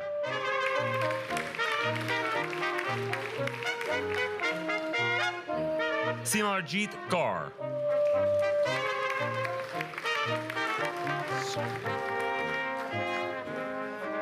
Sukhveer Kaur.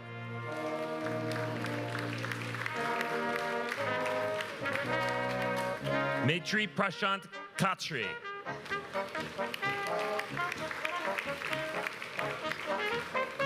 Shobhit Kumar.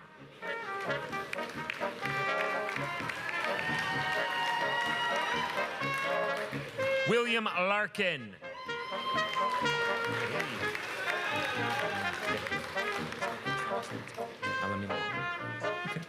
Alamin Lawal.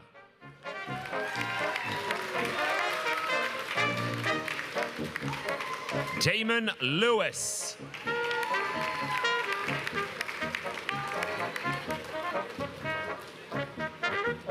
Logan Ludgate. With honors, Cole McGregor.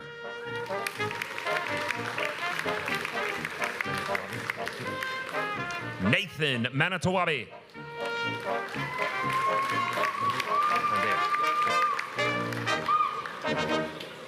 Harman Singh Mandir.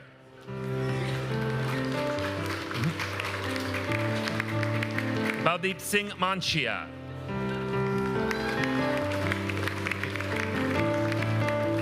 Gautam Kumar. Mohit Kumar.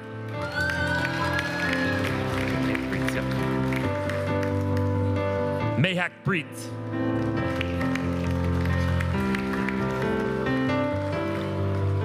Louis Mograbi.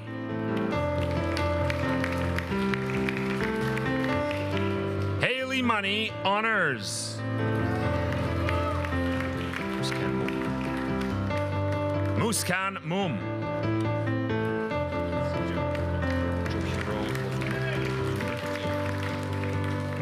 Johiro Muzumder.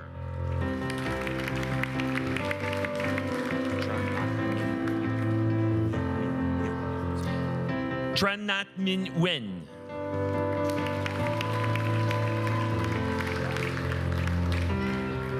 Nikita.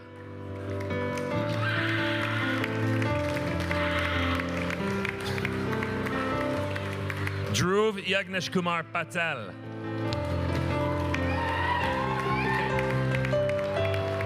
Dhruv Kumar Mahesh Kumar Patel.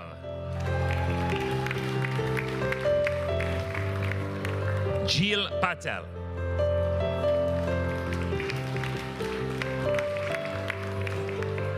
Michael Parakis.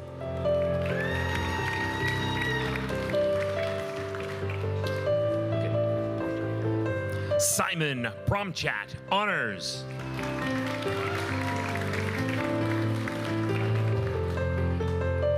Malik Pokrel.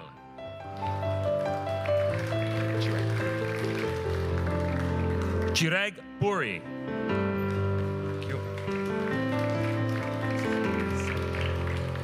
Mohammed Salomon.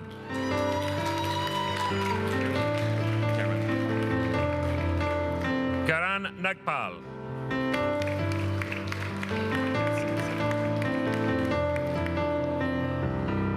Harmanpreet Singh Sehon.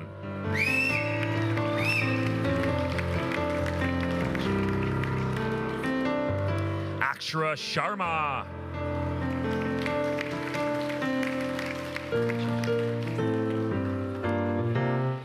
Kinji Sherpa.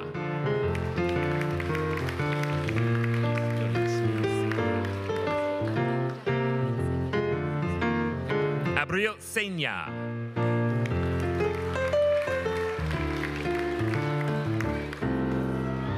Isha Sharma.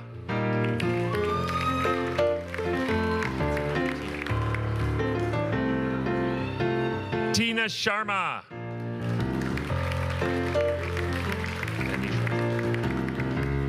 Danish Rajput.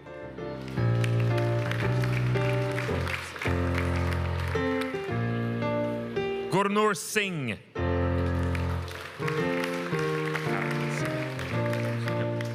Arkaran Singh.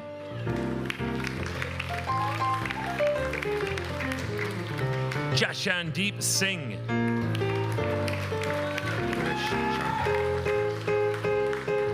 Lavish Sharma. Jasvinder Singh.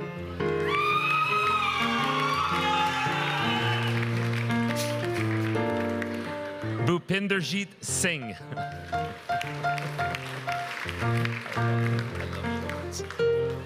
Loveleen Singh.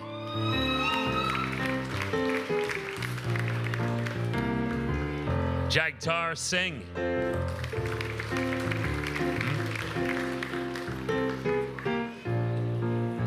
Sujal Jignesh Patel. Prabjit Singh.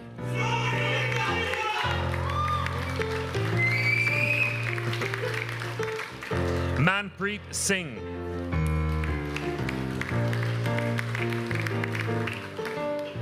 Jazkaran Singh.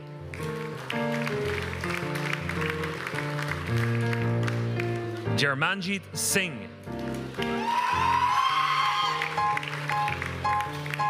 Rahuljit Singh. Navdeep Singh.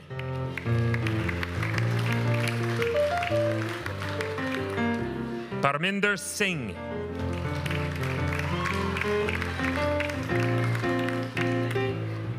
Rajveer Kaur.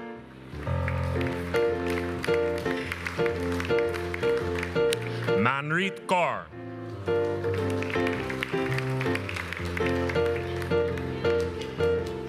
Shaminder Singh.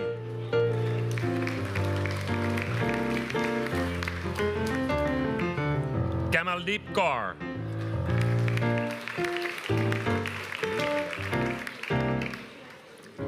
Leah Smid.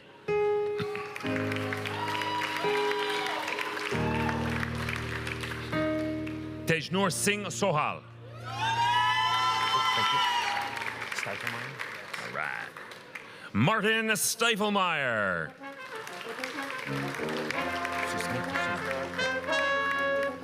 Susmita Sunar.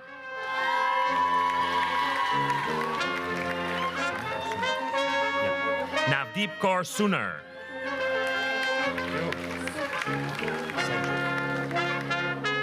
Cedric Sylvain.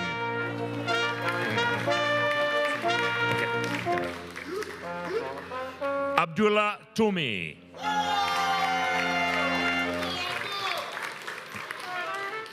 Tushar.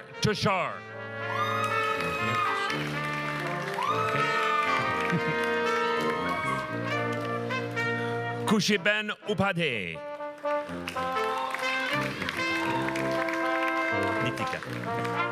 Nitika Verma.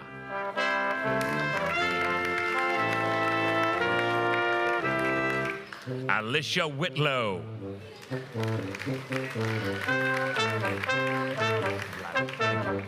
Sabina Vladica.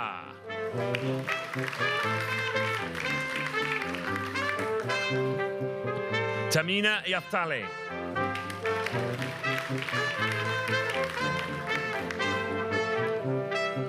Pema Yankee.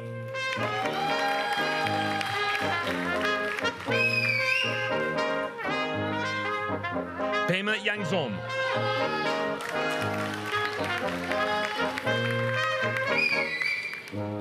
Preeti Lumba.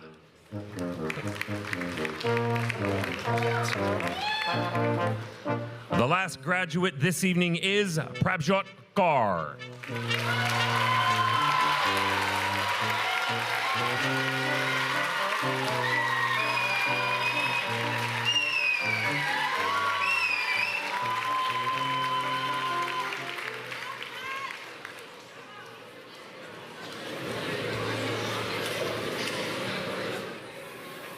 As a member of the Board of Governors of Mohawk College of Applied Arts and Technology, And on behalf of the entire board, I have the honor of admitting today's graduates to Mohawk College's alumni community.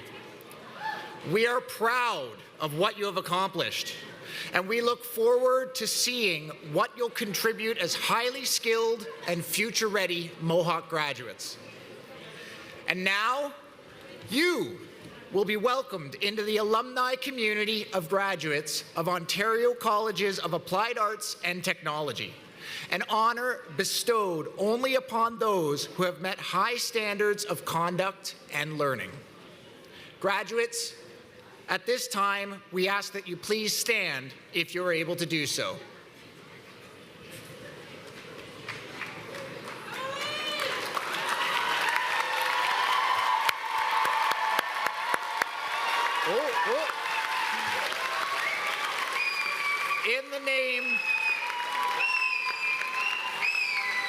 In the name of Mohawk College of Applied Arts and Technology, I hereby charge you to safeguard the dignity and ethics of our community, cultivate the spirit of inquiry and innovation, celebrate your role as a local and global citizen, maintain through study the fresh viewpoint expected in an age of rapid advancement, and contribute in all these ways to society in order that the dignity of humankind through you may be constantly reaffirmed.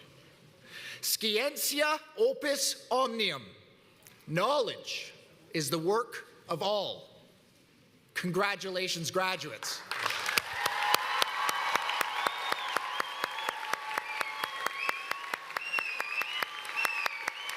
You may now be seated.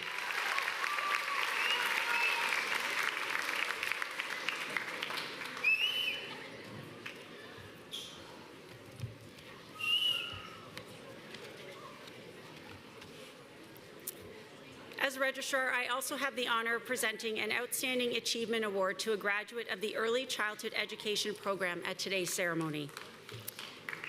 This student is a genuinely uplifting presence in our community and a remarkable contributor to student life.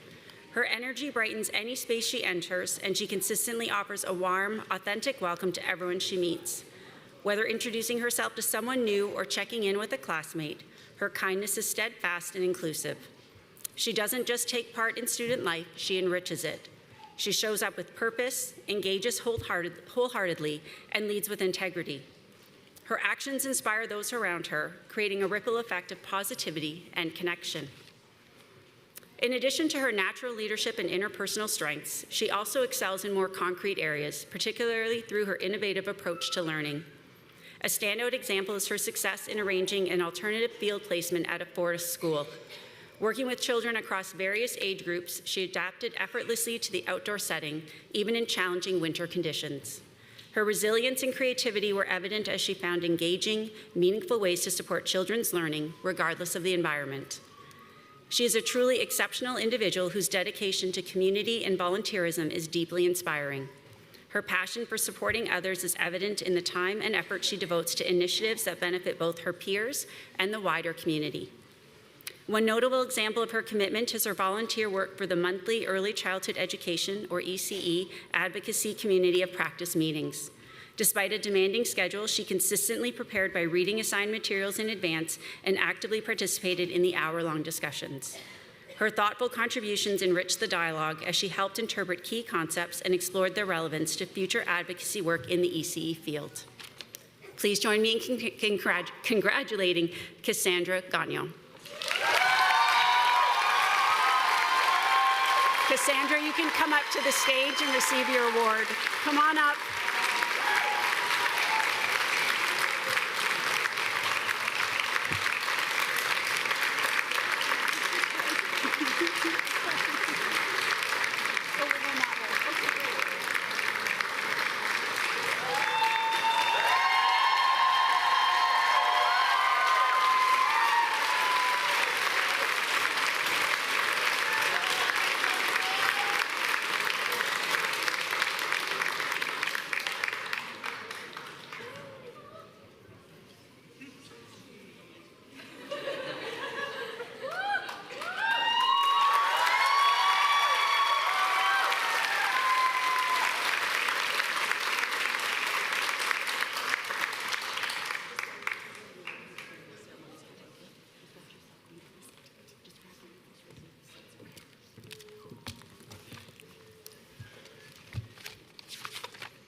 Okay.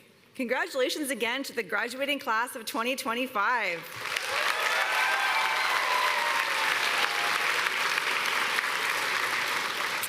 I'd like to take this opportunity to thank the musicians for providing today's music, the Steel City Brass Collective, who are all Mohawk College alumni, and Mohawk College faculty member Dusty McKeil.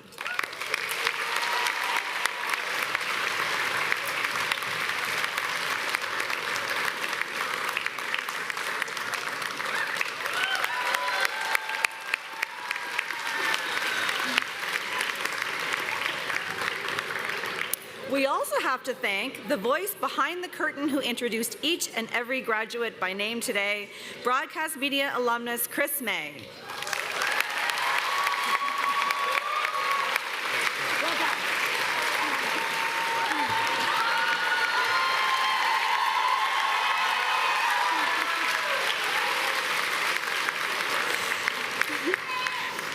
Self-serve photo areas are available for graduates, families, and friends to use following the ceremony behind the theater in the C-Wing hallway.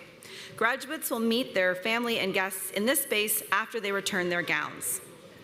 Graduates, please note that CO66, the location where you must return your gown to receive your credentials, will be open for 30 minutes after the ceremony. So we ask that you please go there immediately following the ceremony and return your gown. We also ask that you remain seated until the platform party exits the theater. Audience, please also remain at your seats until all of the graduates have left the theater. And now, graduates, family, and friends, I declare that this convocation ceremony is closed. Congratulations.